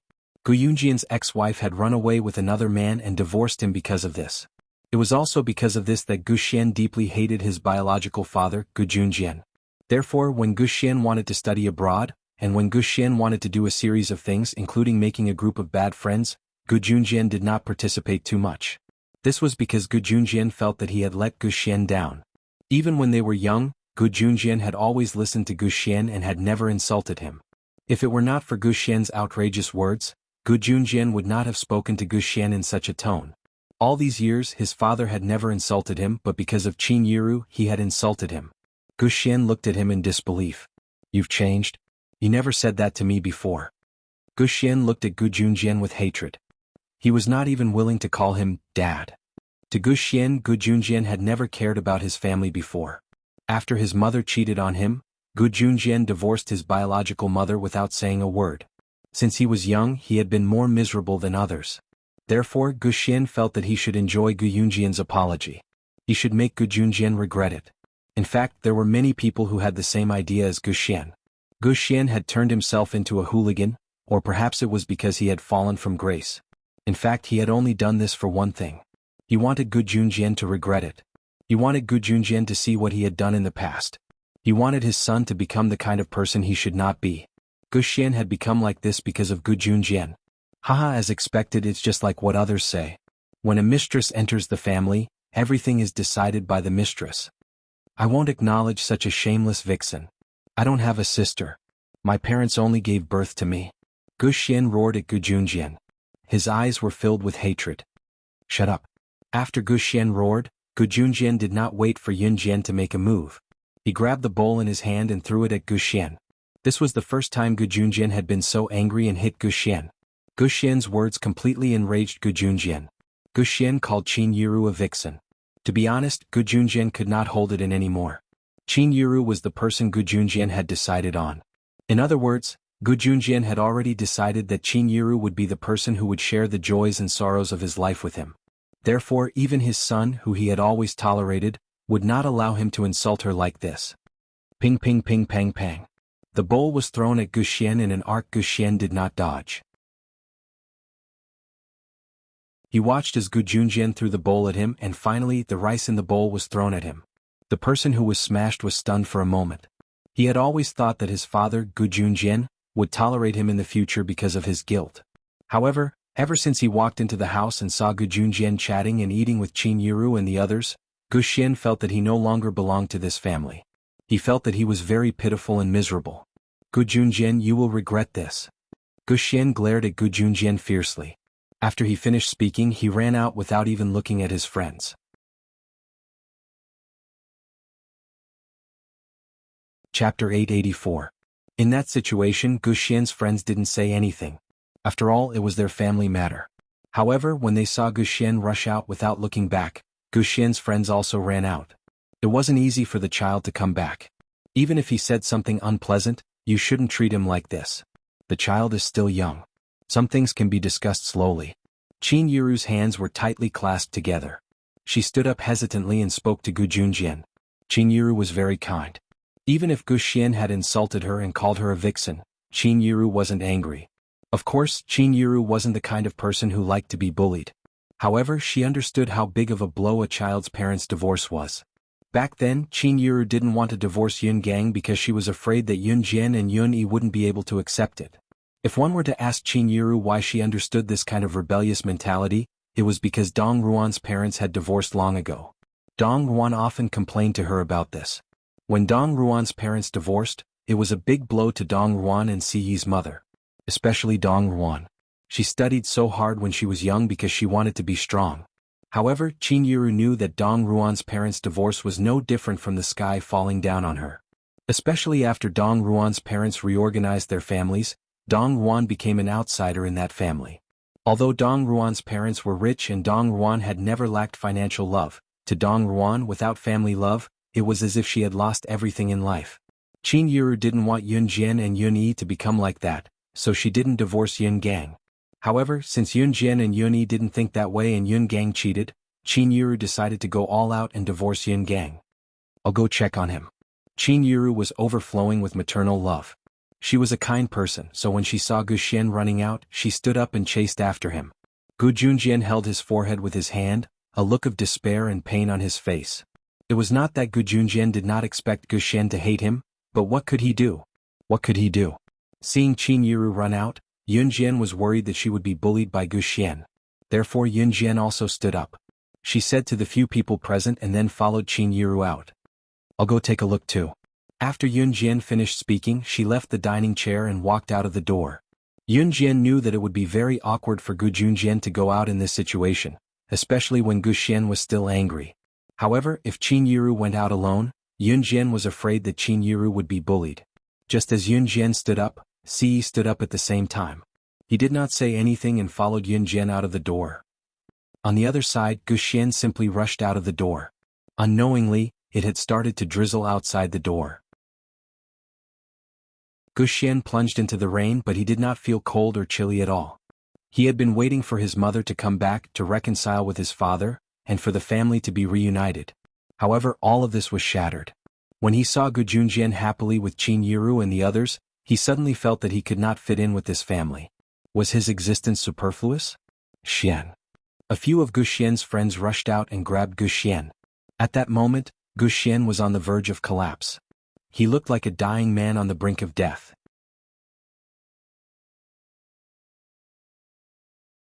Chapter 885. Xian, it's not easy for you to come home. Don't be angry with your father. Come home with me, okay?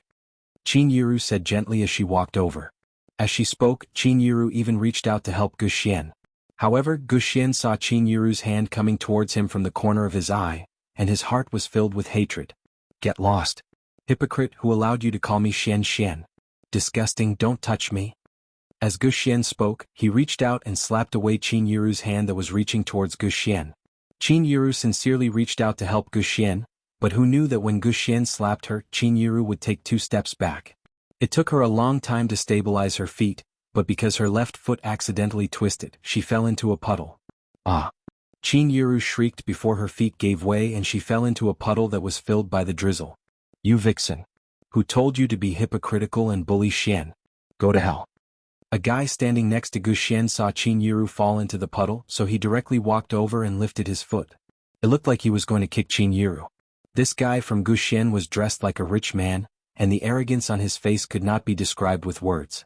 Arrogant, conceited, these were all enough to describe this guy. Xinjie, stop. Seeing that his friend was about to step on Qin Yiru for him, Gu Xian looked at Qin Yiru, who fell to the ground, and looked at Qin Yiru's face that was slightly old due to overwork, and he unconsciously shouted. However, Gu Xian's friend did not listen to Gu Xian's words, and this guy called Xinjie still stepped on Qin Yiru. F***CKU mistress bitch? Go to hell bitch. Xinjie did not listen to his advice, and when Gu Xian reached out to stop him, Xinjie's foot had already landed on Qin Yiru's body. Qin Yiru had already accidentally fallen into the puddle, and now she was still angry after being kicked by Xinjie. At this time, Yunjian just happened to see this scene from the door, and she did not expect to see this scene at all. When she saw Xinjie kick Qin Yiru's abdomen, Yunjian growled, "Mom!" and immediately rushed towards Qin Yiru. Gu Junjian, who was sitting in the room, was still holding his head with an embarrassed expression. At this time he suddenly heard Yunjian's growl and he suddenly stood up. What happened? What happened? Gu Junjian said as he stood up from the table and he rushed towards the door. Gu Junjian believed in his son, Gu Xian's character. Although Gu Xian's words were unpleasant, he would not do such a crazy thing. Gu Junjian quickly thought of Gu Xian's brothers. Could it be? On this side, Xinjie kicked Qin Yiru's abdomen fiercely. Xinjie wanted to lift his leg to kick Qin Yiru again, but he was stopped by Gu Xian. F***CK Gu Xian, what are you doing? Why do you care about this mistress? You might as well kill her directly. I'm trying to help you. Xinjie said confidently. Gu Xian did not know why, but when he looked at Qin Yiru's face, which was obviously overworked and slightly old, his heart tightened. What the hell, he actually pitied this mistress who was about to steal his father away. However, Gu Xian could not help but take 2 steps towards Qin Yiru.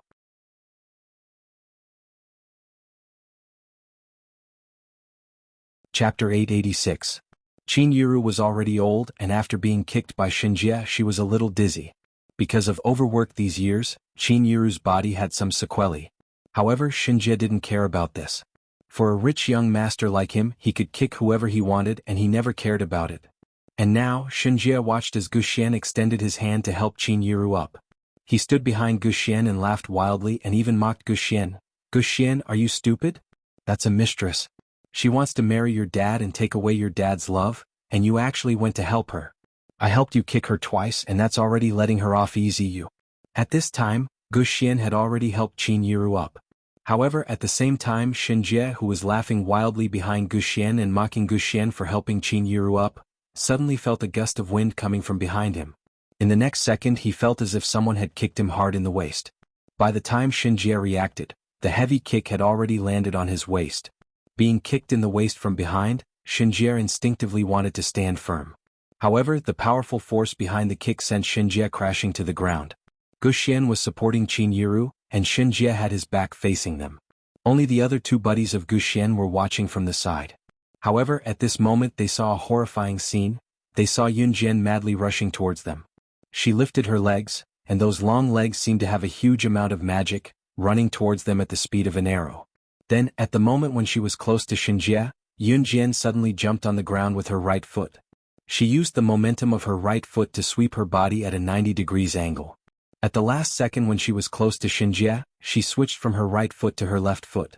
Her left foot suddenly stretched out, and with a charge Yunjian's left foot fiercely kicked Xinjie, whose back was facing her. Xinjie was kicked almost at the same time. His whole body trembled as he took 2 steps forward. His legs went soft and Xinjie actually knelt down with his face facing down.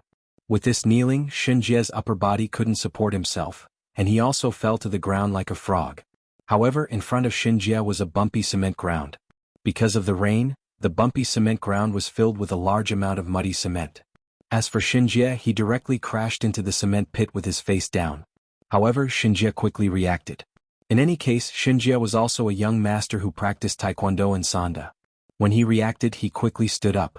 Yunjian suddenly lifted her leg and with a horizontal kick Xinjie was once again kicked into the cement ground. But this time Xinjie's face was facing the sky. But because of the previous kick, Xinjie's entire face was now covered with muddy cement.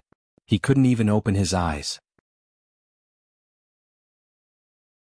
However, just as Xinjie was about to get up again, Yunjian's pair of jade feet fiercely stepped on Xinjie's abdomen. Not only that, after Yunjian stretched out her foot to step on Xinjie's abdomen, she also heavily shifted her foot twice. Xinjie felt that his internal organs in his abdomen were about to be shattered by Yunjian's kick. He couldn't open his eyes and could only let out a scream.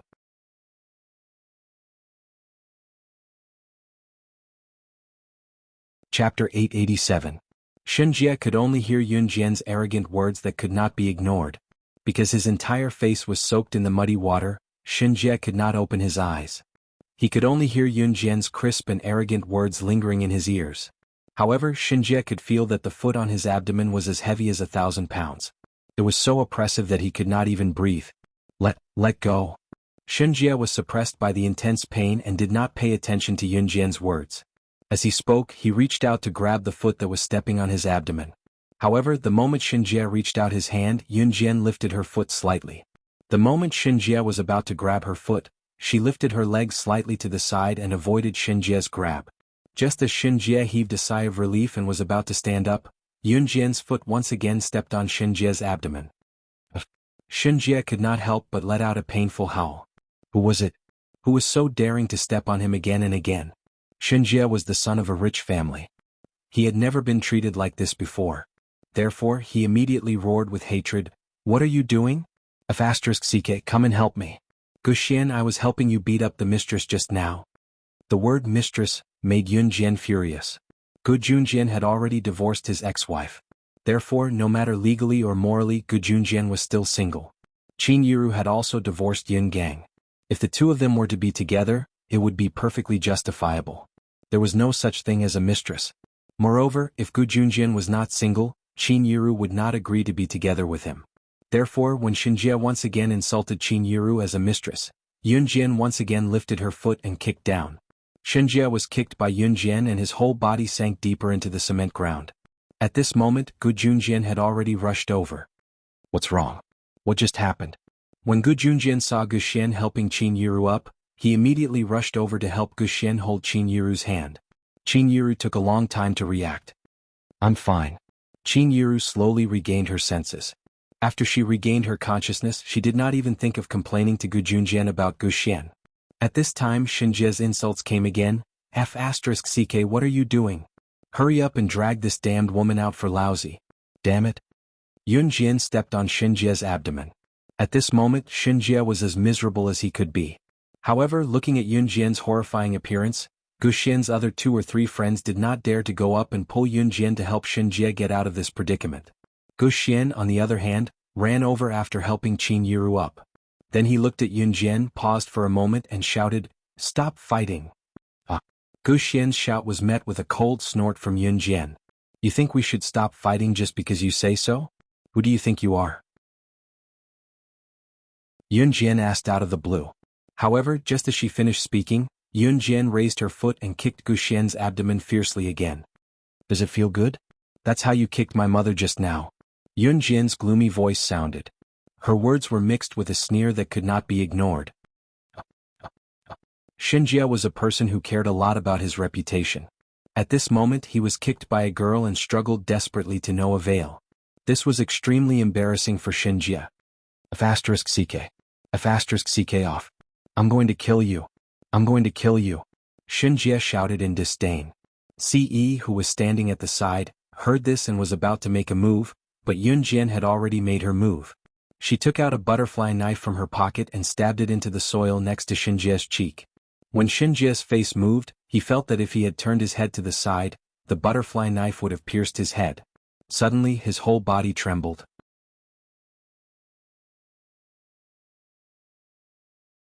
Chapter 888.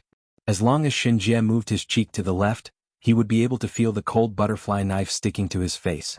He trembled and his whole body went soft. Xinjie was born into a wealthy family.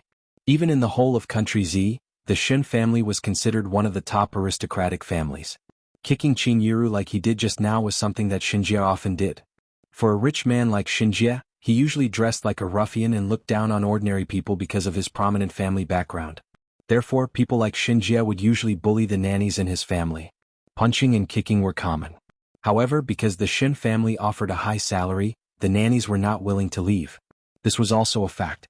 The evil behavior that he developed when he was young caused Xinjie to start hitting Qin Yiru when he had the chance. Moreover, fighting with people in school was also a common thing for Xinjie. Even so, Xinjie had never been threatened by a woman who stepped on the ground. What was more frightening was that this woman really dared to use a knife. She wanted to kill him? Xinjie was a rich man's son. Although he would usually get injured when he fought with others, he had never experienced the despair of walking on the edge of death. Of course, perhaps in Xinjie's opinion, getting injured in a fight was a very cool thing. Just as Xinjie was thinking about this, Yunjian's frivolous voice sounded again, "You can die now." After speaking, Xinjie felt the butterfly knife that was stuck to his face being pulled out from the ground by Yunjian. Xinjie's face was covered in mud, even his eyes were stained with mud. Therefore he could only feel Yunjian's actions. However, when he heard Yunjian's voice, Xinjie's heart jumped wildly. She was not joking. She was serious. At this moment, Xinjie could feel that Yunjian was holding the butterfly knife above his head and was about to chop it down on his head. No. I was wrong. I shouldn't have done this. I was wrong. Xinjie's voice trembled as he begged for mercy, his arrogance completely washed away. The arrogant Xinjie just now had become like this. Yunjian merely scoffed. "Xiaojian, don't." Just as Yunjian's knife was about to land on Xinjie's face, Qin Yiru's shout rang out. Yunjian retracted the knife in time. Yunjian had never thought of killing Xinjie. Moreover, Yunjian was an advanced special forces soldier now, but they could not kill people recklessly like this. If that was the case, there would be no law in this world. Yunjian wanted to teach Xinjie a lesson. At the very least, it had to be the kind of lesson where they wouldn't dare to be arrogant anymore. Before Yunjian made a move, Qin Yiru's voice rang. "Xiaojian, don't do this. Put the knife away. You're part of the military now, don't tarnish the military's reputation." Qin Yiru panicked when she saw Yunjian pointing the knife at Xinjie, so she went over to snatch the butterfly knife from Yunjian's hand and pulled Yunjian to the side. Xinjie breathed a sigh of relief when Yunjian was pulled away. The foot that exerted gravity on his stomach disappeared. Xinjie seemed to have been reborn. He lay on the ground and took a few deep breaths. As Qin Yiru pulled Yunjian away, Gu Xian heard a few thunderous words. Gu Xian turned to Gu Junjian immediately. "Dad, she's from the military?" he asked unwillingly.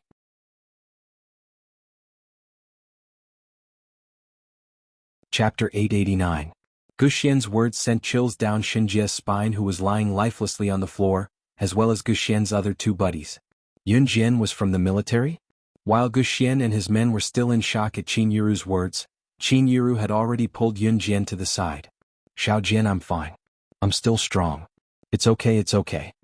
Xinjie had kicked her hard just now and it was painful, but Qin Yiru still bore the pain and consoled Yunjian. Qin Yiru was behaving this way partly because Xinjie was Gu Xian's buddy after all. Gu Xian was quite a pitiful child, and it was apparent from what happened just now that Gu Xian was not a bad person. When Xinjie kicked her just now, he even stood up to stop it. Qin Yiru did not like people like Xinjie. People like him were practically thugs. He was the kind of person that people would say, whoever hung out with him would be led astray.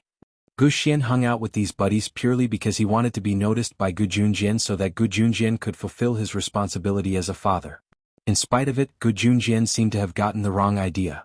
He felt that he had let Gu Xian down, so he ignored Gu Xian even more after that. As a result, Gu Xian became more and more depraved and had befriended a bunch of gangsters now. Even when he was overseas, he got into fights every day. The group of people he befriended was no different from Xinjie's group. They were people who would even beat up women and children. The other main reason was that if Yun Jian killed Xinjie because of this, she would not be able to avoid jail time even if Yun Jian was a member of the Advanced Special Forces.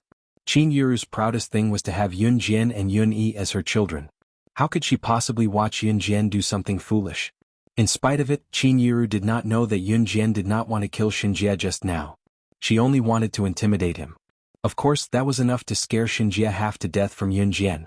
Qin Yuru's persuasion was effective on Yun Jian as Yun Jian calmed down right away. "Mom, you don't have to do this."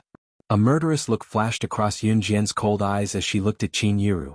She then paused and looked at Xinjie, who was lying on the ground. "My mom forgave you today, so I won't pursue the matter. If you dare to lay a hand on my mom again, even the Jade Emperor won't be able to stop you from meeting the King of Hell." After Yun Jian finished speaking, she turned and helped Qin Yuru into the house. As they walked, Yun Jian asked, "Mom, does it hurt? Come in quickly, I'll take a look." After Yun Jian left, Siyi did not. His tall figure was even more conspicuous than the others present. Especially his handsome face and the murderous look on his face, everyone felt that he was handsome no matter how they looked at him.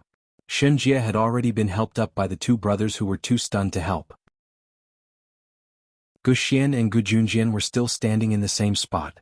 Being supported by Yun Jian, Qin Yuru finally felt the pain coming from her waist. Xinjie had kicked her there and she felt that her body was about to fall apart. However, after taking 2 steps, Qin Yuru turned around.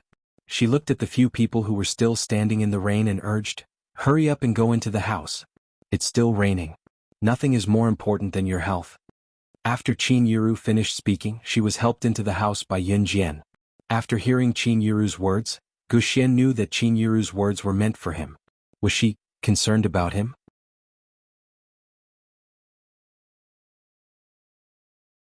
Chapter 890. Gu Xian had never experienced a mother's love before.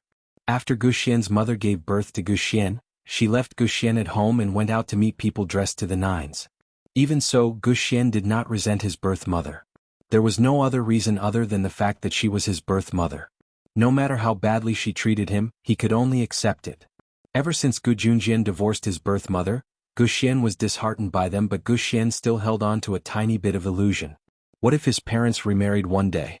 Then, like other parents, they would pamper and spoil their children, even if they were not pampered or spoiled, no matter how hard their days were. As long as they cared for him a little, that would be enough. In spite of it, Gu Xian actually felt a hint of kinship from this woman who was about to become his stepmother. Was he hallucinating? Even his birth parents had never given him any kinship.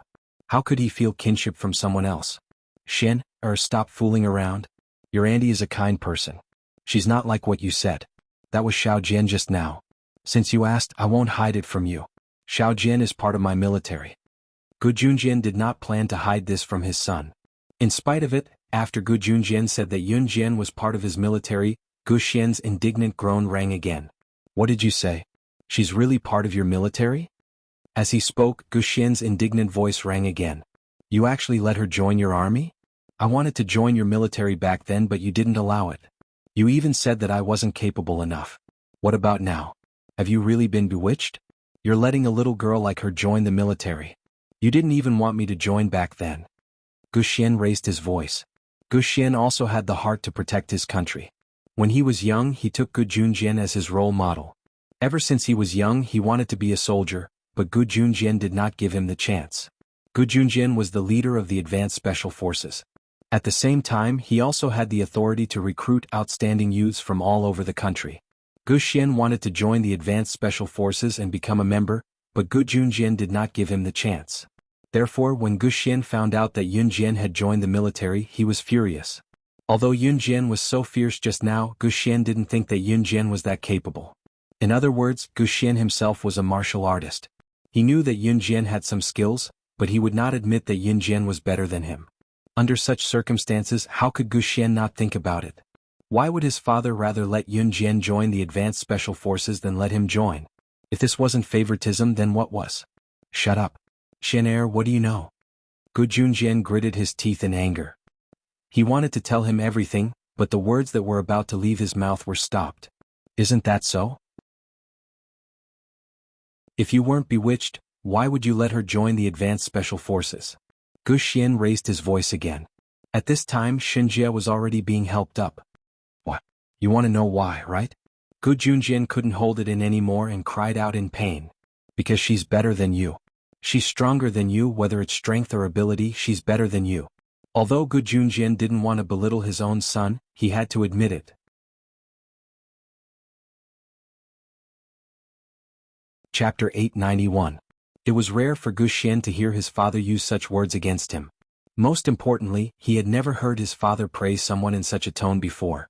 It could be said that in Gu Xian's mind, his father was someone who would never praise others. Therefore Gu Xian was very surprised. Forget it. There's no point in talking about this anymore. Let's go home. Gu Junjian had a headache from arguing with Gu Xian. He reached out and touched his forehead, brushed his short hair and said to Gu Xian. Gu Xian was not convinced, but Gu Junjian had already said so. Moreover, he was no longer a child. He had been Gu Junjian's father for so many years. How could he not understand Gu Junjian? Gu Junjian never turned back once he did something. Knowing this, Gu Xian did not intend to continue arguing. Bang!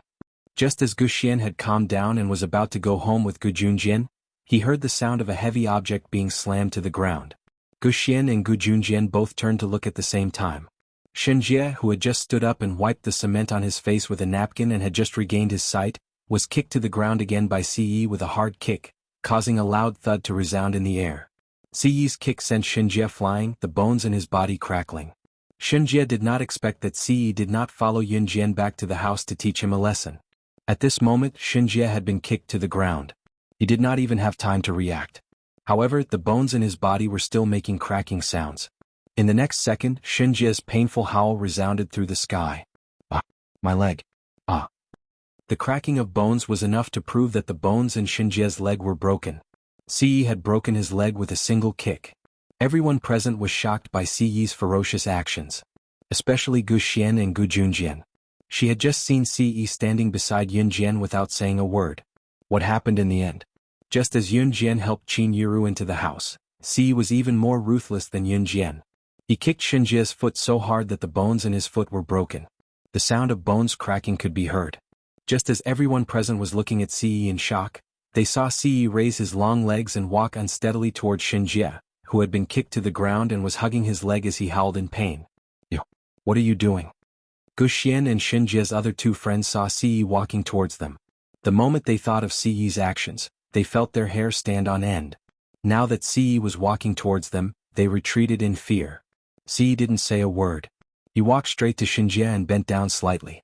He reached out his bony hand and grabbed Xinjie's collar. With this grab, Ce actually pulled Xinjie up from the ground. Ah! What are you doing? Xinjie was sweating profusely after a few seconds of pain. He stared at Ce as if he was looking at a ferocious beast. How dare you touch my mother-in-law? Do you think I'll let you off? A murderous look flashed across Ce's sharp eyes. He curved his handsome face and curved his lips. There was an undeniable ruthlessness on his face.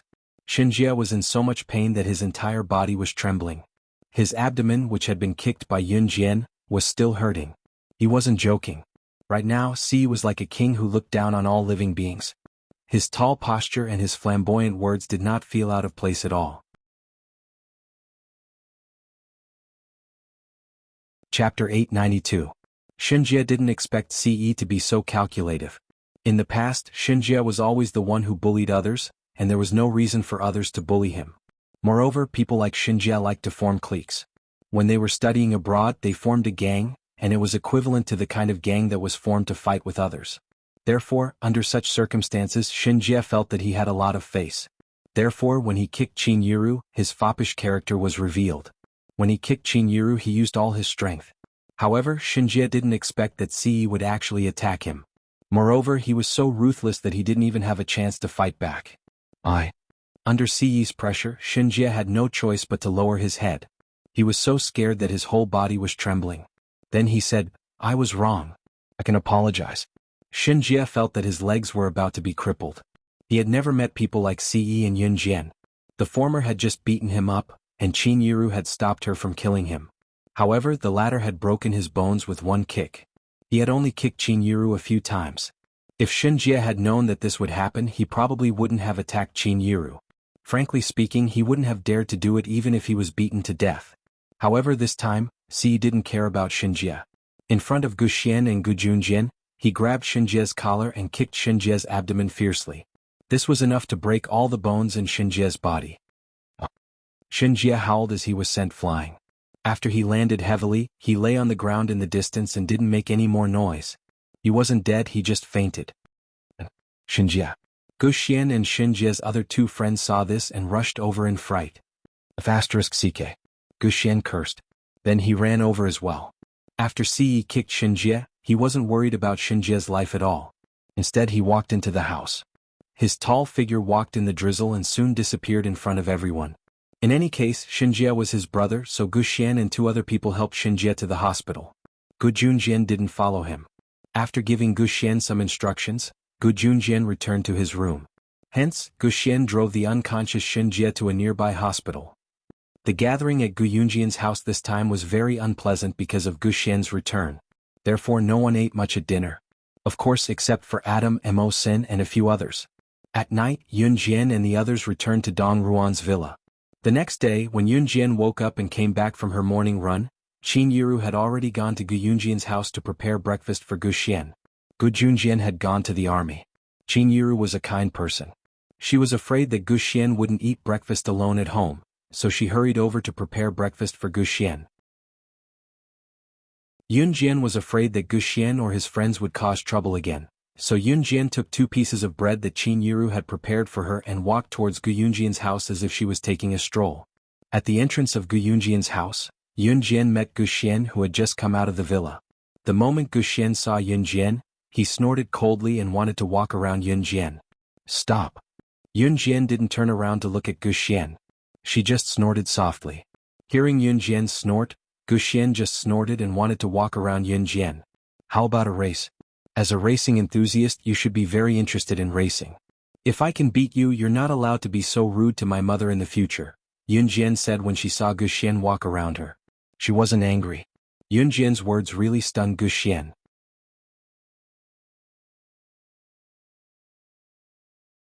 Chapter 893. Gu Xian's face was full of surprise. Racing was a symbol of wildness. At the same time, in foreign countries, especially in Gu Xian's school, men who could race and drive well would be regarded as extremely manly and charming by girls. Like the wind, Gu Xian and several of his buddies also became obsessed with racing. During his school days, Gu Xian was extremely obsessed with racing. Could be said that he was obsessed with it to a whole new level. Racing itself was exciting and dangerous. Perhaps in the beginning, Gu Xian and the others followed the trend to learn how to race. But it was undeniable that Gu Xian and the others were indeed obsessed with racing later. However, his interest in racing was not even mentioned to his own father, Gu Junjian. How did Yun Jian know? Gu Xian originally intended to ignore Yun Jian, but when he heard Yun Jian's words he was stunned on the spot, so he hurriedly turned around and asked. Yun Jian slowly crossed her arms in front of her chest. She appeared relaxed but did not speak immediately. Just when Gu Xian thought that Yun Jian would not speak, Yun Jian's voice suddenly sounded, "Your sports car has been modified, right?" Yun Jian's words were not a question, but an affirmative tone. It was only then that Gu Xian turned back to look at his sports car that was parked not too far away at Yun Jian's words. Then he looked at Yun Jian in a daze and nodded, "Yes." After being stunned, Gu Xian was puzzled again. "How do you know that my sports car has been modified? And you didn't get close to my sports car to observe how?" Gu Xian had just finished asking when he was interrupted by Yun Jian. "I accidentally saw it last night. Anyone with a discerning eye can tell at a glance that it has been modified." Yun Jian paused for a beat before she continued, "You're right. Why would a normal person think of modifying a sports car? What's more, I saw a lot of scratches on your sports car. Unless you are a racing enthusiast, unless it is a sports car, how could it be modified like this by you?" Yun Jian's explanation made Gu Xian speechless. But it turned out that Yun Jian's words were all reasonable. Ahem. Gu Xian coughed softly. He obviously did not expect his stepmother's daughter to be able to see this. Could it be that a girl like her also liked racing? Ahem, you are a girl, do you also like to study these things? Gu Xian was suddenly interested in Yun Jian. He changed his attitude of ignoring Yun Jian and immediately asked Yun Jian. Of course, he was only interested in this kind of curiosity towards his sister at most. However, Gu Xian did not notice the change in his mentality at all. However, Gu Xian still did not believe that Yun Jian knew how to drive a race car. After all, Yun Jian was still underage. At 16 years old, she was still considered a minor in Z country and could not get a driver's license. How could she start school without a driver's license? Unless she was a genius. Otherwise, who would have the ability to do so? Yun Jian saw that Gu Xian did not believe her, but she was not angry. She put down her arms and reached out with her left hand to lift her high ponytail that fell on her chest. Yun Jian's way of lifting her hair was different from a little girl's. Her arrogant look made even Gu Xian's eyes pop out of their sockets. But Gu Xian's eyes simply lit up.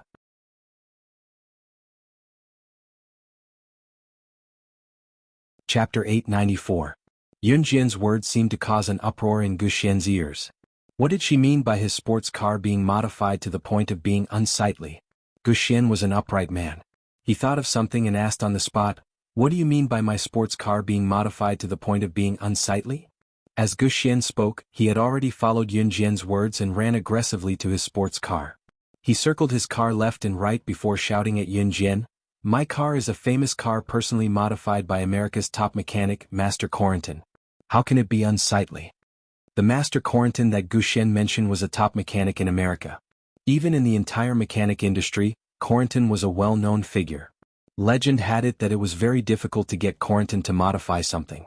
This was because even money wasn't tempting enough to get Corentin to modify something. One had to be someone with international status to be qualified to negotiate with Corentin. The sports car in Gu Xian's hands was bought from someone else. Therefore, Gu Xian cherished this sports car very much. To Gu Xian, owning this sports car was even more exciting than getting Corentin's autograph. Moreover, Corentin enjoyed a certain amount of international authority.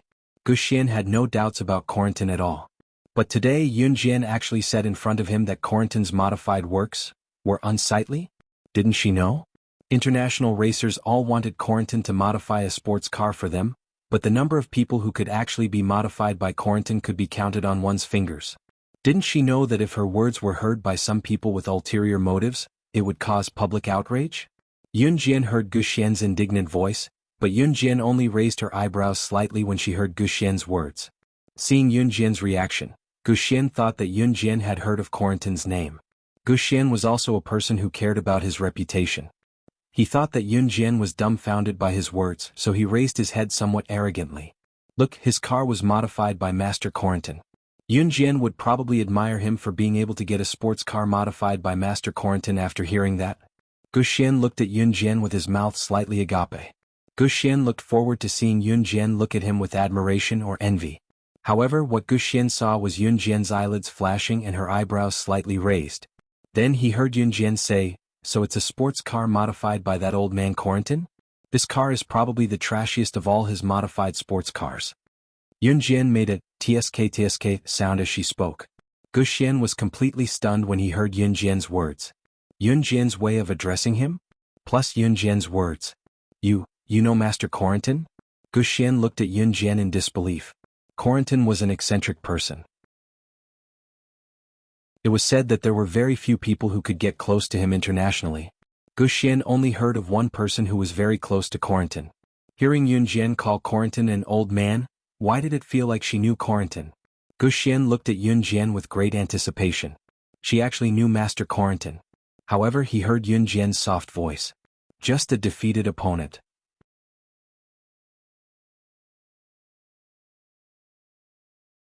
Chapter 895.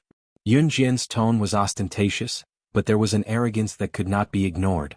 However, for some reason Gu Xian did not think that Yun Jian was joking. "Master Corentin was defeated by you? Are you sure?" Gu Xian exclaimed. After that, Gu Xian asked again to confirm. "Don't tell me you don't know who Master Corentin is? He's the best mechanic in the world. Whether it's a sports car or any other mechanical equipment, there's nothing he doesn't know how to do as long as it's unheard of. I don't mean to criticize you, but you haven't even met Master Corentin before, have you? Why would you say that Master Corentin was defeated by you?" Gu Xian exclaimed in surprise. Yun Jian did not follow Gu Xian's words. Instead, she changed the topic and asked Gu Xian, Do you admire Corentin a lot? After being asked by Guxian, Guxian indeed changed the topic. We race car enthusiasts admire him a lot because the cars he modified are twice as fast as ordinary sports cars and race cars. Guxian looked into the distance in admiration and said. If Guxian looked down on Yunjian before, then at least Guxian knew that Yunjian knew about racing. After all, if it was someone who did not know about racing, they would definitely not be able to tell that his sports car had been modified. Therefore Guxian and Yunjian started chatting unknowingly. He even said in a regretful tone, "Sigh, if I can get Master Corentin to modify another Maserati sports car for me, I'll have no regrets." Guxian's tone carried a hint of a sigh. Everyone knew that Corentin was an eccentric old man. He would not help you modify a sports car even if you paid for it. Unless you made him happy, he would modify it for free. Guxian's sports car had been in the hands of many people. By the time he got his hands on it, it was already an old car that had been driven by many people. However, this was a car modified by Master Corentin, so Guxian would rather drive this old car than replace it. Yunjian stood where she was and cast a sidelong glance at Guxian as she continued, "As long as you get the Maserati modified by Corentin, you'll be more respectful to my mother?" Yunjian knew that Qin Yiru didn't want Guxian to disappear. Qin Yiru was kind-hearted, and Guxian was not a bad person. That was why Yunjian negotiated with Guxian. This was the third time he heard Yunjian negotiate with him, and it was all for Qin Yiru. Guxian blinked. He didn't directly answer Yunjian's question. Instead, he asked Yunjian somewhat enviously, "You and your mother must have a good relationship, right?" In Guxian's impression, his mother would only dress up gorgeously and fool around, only coming home in the middle of the night. His mother had never cared about him. Yes. Yunjian nodded. Guxian's red, yellow, blue and green hair didn't match his somewhat lonely image at all. That's great. Guxian sighed deeply. The envy in his tone didn't diminish at all. As Guxian spoke, he walked away somewhat dejectedly. This time Yunjian didn't stop Guxian. After taking 2 steps, Guxian turned his head to look at Yunjian. He chuckled, but this laugh wasn't at Yunjian but at himself, who was lonely. "I won't scold your mother anymore."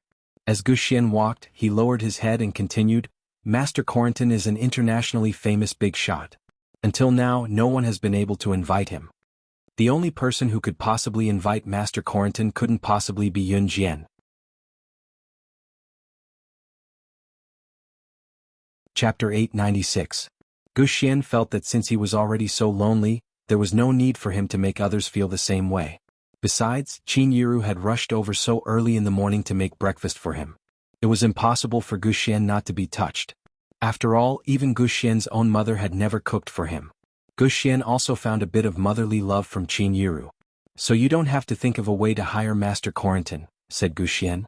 With that, he laughed self-deprecatingly and turned to get into his sports car. Then he started the engine and stepped on the gas pedal to leave. It was not that Guxian looked down on Yunjian, but because Corentin was an internationally famous big shot. Moreover, Corentin was a weirdo in the mechanical world. If you wanted to hire him, you couldn't use money. He would only do it if he liked the person.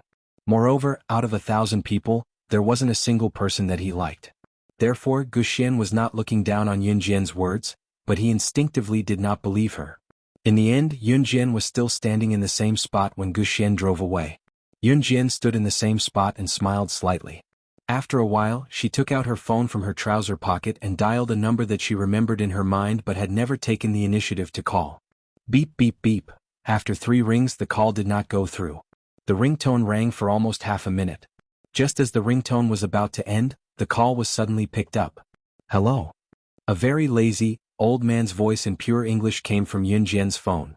Yunjian narrowed her eyes. She knew that this phone number was Corentin's private landline.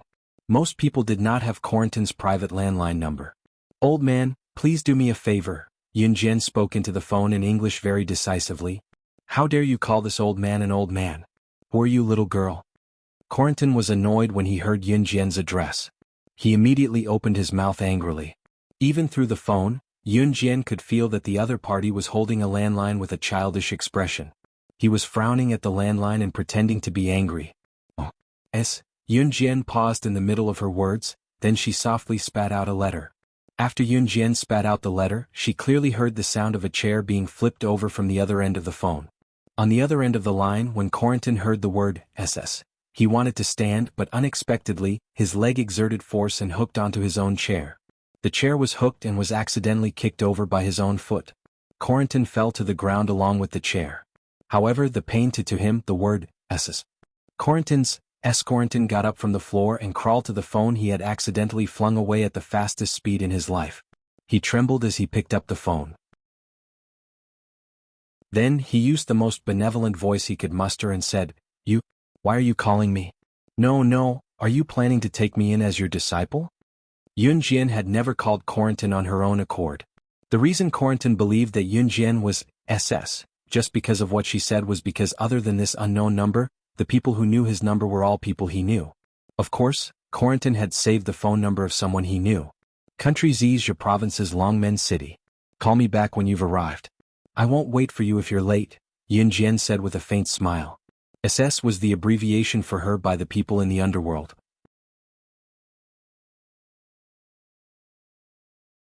Chapter 897.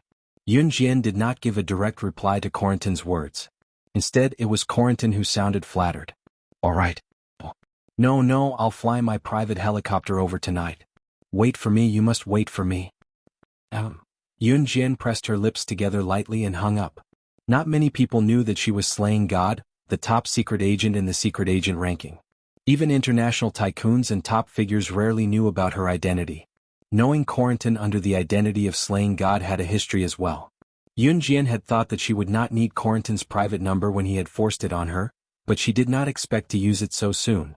It was fortunate that she had memorized Corentin's number when she saw it back then. Otherwise, she would not have been able to reach him. After making the call to Corentin, Yunjian turned to enter Gu Yunjian's villa. Yunjian headed to New Cruise after meeting up with Qin Yiru. Recently, New Cruise had been planning to expand the company to all major regions in the country through franchising. Of course, New Cruise's headquarters was in Longmen City and this would not change. What was franchising? It was when a brand was established, selling their products to the entire country by collecting franchising fees. Those who applied for franchising had to follow the headquarters in the renovation of their storefronts and the management model. New Cruise was still planning this, so Yunjian had been visiting the company more frequently recently. There were some things that Zhang Jifan could not do, so Yunjian had to do it herself. It was Saturday night. Yunjian had promised Qin Sini to have dinner at her house and she would not go back on her word. Moreover, Yunjian wanted to check on Qin Sini's condition. Yunjian had gone to Zhang Xiaofeng's house the last time. She had also arranged to meet Zhang Xiaofeng at his doorstep. After Yunjian was done with New Cruise's matters, she went straight to Zhang Xiaofeng's house. Zhang Xiaofeng had been waiting for Yunjian at his doorstep for quite some time.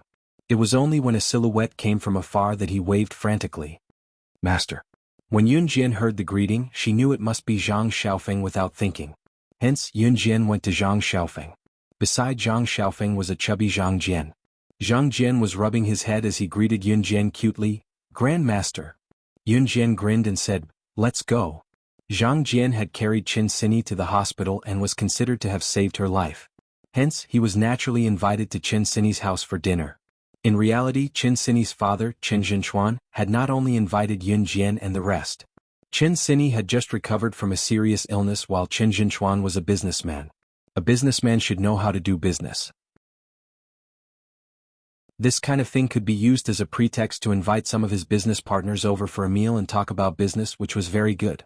Hence, when Zhang Xiaofeng brought Yunjian and the rest to Qin Sini's house, they saw a few tables of food. Qin Sini's leg was not injured to begin with, so she could walk normally. Qin Sini's face was only slightly pale due to excessive blood loss. The most important thing for Qin Sini now was to replenish her blood composition. Yunjian and the rest walked into the house and saw Qin Sini sitting at one of the tables, looking a little unhappy. In addition to Qin Sini, there were several other young men and women around the same age as Qin Sini sitting at the table. However, Yunjian did not know any of them.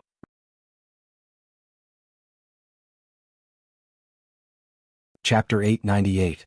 Yunjian heard Qin Sini's shouts once she entered and saw Qin Sini waving at her, beckoning her over. "Looks like we're late. The dishes are almost all here." Zhang Xiaofeng lamented before he headed over with Yunjian and Zhang Jian. "We're not late at all. It's fine as long as there's food." Zhang Jian added gluttonously as they walked. In return, Zhang Xiaofeng rolled his eyes and smacked him from top to bottom. "Look at you, you're so useless. As Zhang Xiaofeng and Zhang Jian spoke, both of them followed behind Yun Jian. Jian, I've snatched this seat especially for you. Come over quickly. Seeing Yun Jian coming over, Qin Sini waved her hand quickly as if she was afraid that the seat she had snatched would be snatched away by someone else. TSK, you heartless Qin Sini. You didn't even snatch a seat for us. Zhang Xiaofeng teased. Then the group sat down. There was a group of people sitting at the tables next to them. Only Yun Jian's table was filled with children. In reality, this was how it was usually arranged. The adults sat with the adults while the children sat with the children. Sometimes the children's table would have their mothers with them. Yun Jian glanced around her table and saw that there were a few women at the same table as her. Of course, most of them were young men and women. It was not hard to tell that some of them were brought here by their mothers to attend the dinner. Be it the children or the women, they must have come with their fathers or husbands. Their fathers or husbands were also seated at the same table as Qin Sini's father, Qin Jinchuan. Seeing Yun Jian and her friends coming over, Qin Jinchuan, who was seated at the same table as himself, stood up. In any case, he would not forget that he was treating his daughter today because she had just recovered from a serious illness. Qin Jinchuan would never forget that the reason why his daughter could stand here alive was because Yun Jian, Zhang Xiaofeng, and Zhang Jian had saved her in time. You guys are here? Qin Jinchuan walked over to Yun Jian and the others with a wine glass in his hand. Yun Jian could tell that Qin Jinchuan's question was directed at her, so she nodded in response. Sorry for the inconvenience, haha. Qin Jinchuan laughed twice and then continued to speak to Yun Jian. Thank you very much. Sini, you have to entertain your friends on my behalf. Qin Jinchuan said with a smile. Got it, Dad. Qin Sini nodded. Jinchuan, is this your Sini? Because Qin Jinchuan walked over, everyone's gaze turned towards him. At this moment, at the same table as Yun Jian and the others, a woman in her 40s with a twisted face asked Qin Jinchuan. Obviously this woman knew Qin Jinchuan. Haha, that's right, this is my Sini. Qin Jinchuan said this and laughed twice. Jinchuan, I heard that Baiguang Model Agency has been banned from the industry. Also, the genitals of those talent scouts have been cut off. One of them even had 2 fingers chopped off. Did you do this, huh? A man seemed to want to show off, so he used this matter as a topic to bring it up again. Qin Jinchuan was stunned, and then he replied, I didn't do it. I can't say for sure that Baiguang Model Agency was banned, but those talent scouts' genitals were cut off. I heard that a few girls who escaped said that a young girl chopped off 2 fingers of one of the talent scouts and ordered people to cut off their genitals. I don't know if this is true. Someone added. Master, I remember that you were the last to leave. Did you do that? Zhang Xiaofeng heard the noise and asked Yun Jian.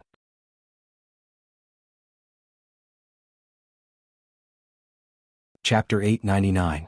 Originally, Yun Jian didn't stand out when she sat there.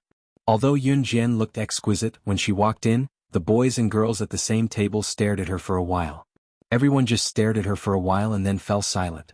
The people at the same table as Yun Jian, Qin Sini, Zhang Xiaofeng, and Zhang Jian were all boys and girls around the same age as Yun Jian, except for the woman with a twisted face. Most of the boys and girls in their youth would be attracted to boys and girls around the same age as them. Therefore, the boys and girls at the same table also looked at Yun Jian for a while. However, they didn't pay much attention to it. But now that Zhang Xiaofeng mentioned it, everyone turned their attention to Yun Jian. When Yun Jian went to the hospital to visit Qin Sini, she also brought up this topic. However, the topic at that time wasn't about this, but about the ban of Baiguang Model Agency. Last time, Zhang Xiaofeng also asked Yun Jian if Yun Jian was behind the ban of Baiguang Model Agency. At that time, Yun Jian nodded and admitted it. However, the man with a beer belly stood out and laughed, saying that Yun Jian was just trying to take credit in front of Qin Jinchuan. The man with a beer belly was called Zhang Guodong. He was just an ordinary worker, but because he was Qin Jinchuan's relative, he rushed over to visit Qin Sini when he heard that Qin Sini was in trouble at the hospital. He was purely there to flatter Qin Jinchuan because Qin Jinchuan was the big boss of the company. It was just that he had thought of Yun Jian as such a person back then. And at today's banquet, the man with a beer belly named Zhang Guodong was also present. However, Zhang Guodong's presence wasn't invited by Qin Jinchuan. He came uninvited. Last time at the hospital, he heard that Qin Jinchuan was going to treat Yun Jian to dinner this Saturday night. How could a greedy person like Zhang Guodong not come? Therefore he was also present now. However, when Zhang Guodong saw that Yun Jian had once again attracted everyone's attention, and the reason was the same as last time, he laughed out loud on the spot. Little girl, are you really not going to change? Last time, when we were talking about Baiguang Model Agency being banned, you said you were the one who did it. Today we're talking about those talent scouts. Are you going to admit it again? Zhang Guodong asked Yun Jian proudly. Last time it was almost the same. He was discussing this matter with someone. Zhang Xiaofeng said that Yun Jian did it, and Yun Jian also admitted it. However, this time, it was someone else who told Qin Jinchuan about the latest information they had obtained. Last time, they did not know that the talent scouts were crippled and one of them even had his hand chopped off. Today, the tragic incident of the talent scouts had spread all over Longmen City. Now that it was brought up again, Zhang Xiaofeng was accusing Yun Jian again? Zhang Guodong thought that Yun Jian was using her disciple, Zhang Xiaofeng, to gain Qin Jinchuan's favor. Zhang Guodong wanted to gain Qin Jinchuan's favor, so he assumed that Yun Jian was that kind of person as well. Therefore his tone was not exactly friendly. As if to prove his point, Zhang Guodong took the liberty to say to Yun Jian again, "If you're really behind what happened to those talent scouts, why didn't you say so last time? I'm sure she didn't do it." Zhang Guodong's analysis sounded logical.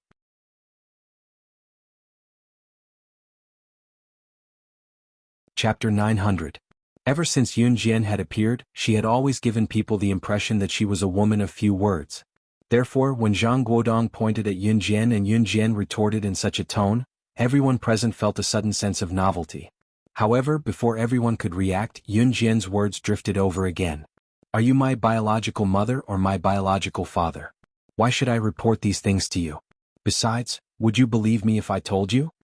Yun Jian's words had hit the nail on the head. First, who was Zhang Guodong? Who was he to her? Why should she report her own matters to him? Second, would he believe her if she told him? The answer was no. Besides, Zhang Guodong himself had said that last time when they were talking about the Baiguang Model Agency being banned, Yun Jian had said that she was the one who did it. However, from Zhang Guodong's tone just now, everyone present could tell that he definitely didn't believe Yun Jian. Yun Jian's few words had made Zhang Guodong speechless. Zhang Guodong's spirit had been completely destroyed by Yun Jian's sharp words, but he still held back his anger and planned to find a chance to fiercely retaliate against Yun Jian next time. Alright, stop talking. Let's eat. Qin Jinchuan saw that the situation wasn't right, so he immediately tried to mediate. After all, he was the one who invited Yun Jian and Zhang Guodong to dinner. His original intention was to repay Yun Jian for saving Qin Sini's life. However, if Yun Jian quarreled with Zhang Guodong, wouldn't it become a bad thing instead of repaying her kindness? Under such circumstances, Qin Jinchuan naturally had to step in and stop them. Here it comes. The last dish is here. Everyone try it. These dishes were all made by me. At this moment, Qin Sini's mother, Wuxia, walked out of the kitchen. Wuxia was followed by several nannies. At this moment, the nannies were serving dishes to each table. Tonight's dinner was prepared by Wuxia.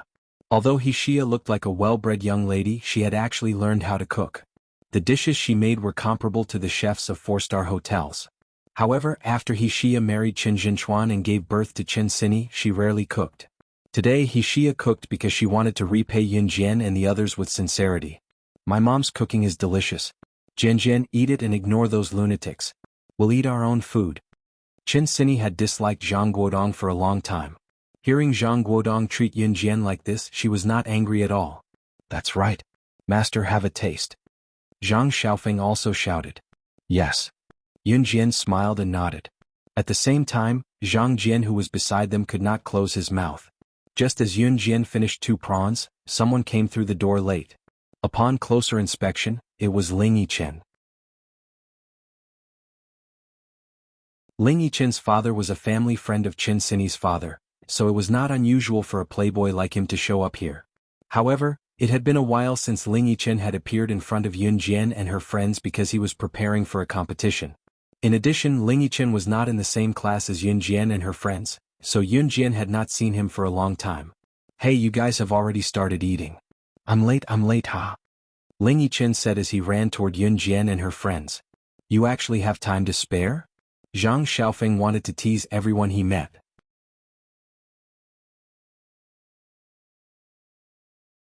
Chapter 901. Haha, great beauty, Qin just got discharged today. How can I not do her the honor? Ling Yichen said as he walked up to Zhang Xiaofeng. Then he squeezed into Zhang Xiaofeng's side and snatched half of Zhang Xiaofeng's stool. "F***CKU kid. Zhang Xiaofeng was very unhappy that half of his stool had been snatched away. He continued to shout, "Kid, you snatched my stool the moment you arrived. Scram to the side. Go get your own stool." Ah. Ling Yichen laughed heartily. Then he turned to look at Yun Jian, who was sitting on his seat, and greeted, "Hey Yun Jian, long time no see." Yun Jian replied with a simple smile. "Ling Yichen?" While Ling Yichen was happily fighting for a stool with Zhang Xiaofeng, a girl sitting at the same table looked at him and called out in surprise, "Hey, you're a Mr. Ling." Who was calling him? Ling Yichen turned his head around impatiently. However, when he saw the girl's face clearly, he was completely dumbfounded. "Xia?" Ling Yichen asked in surprise. This time Zhang Xiaofeng was interested. He lifted his butt and took the opportunity to push Ling Yichen, who was snatching his seat, out of his stool. Because Ling Yichen was stunned just now, he was directly pushed out of half of his stool by Zhang Xiaofeng.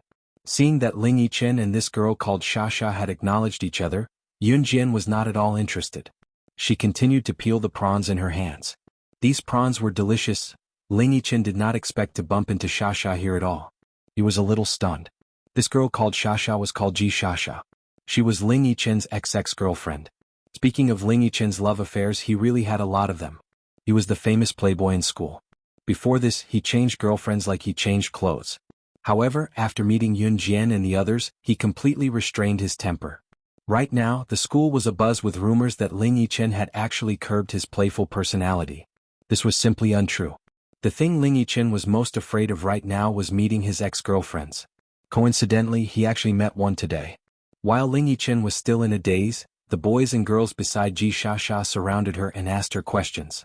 "Xia, who is this person? You guys know each other?" "That's right.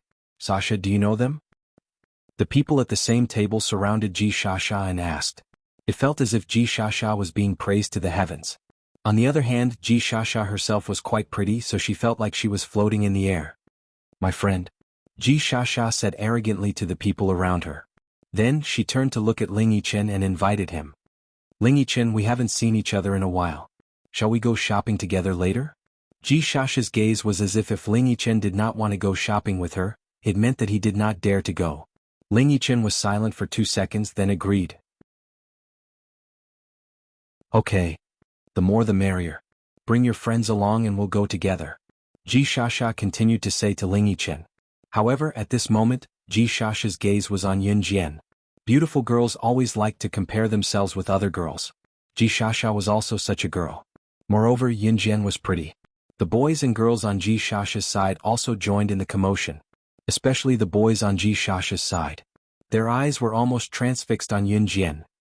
You're tuning in to the Han Li's Wuxia Adventures YouTube channel. We're so grateful for your support, and don't forget to subscribe to join us on this incredible journey through captivating stories. Your generosity through donations truly makes a world of difference, as it's the primary source of revenue that allows me to expand and enhance this channel for you. Thank you from the bottom of my heart for being a part of this adventure.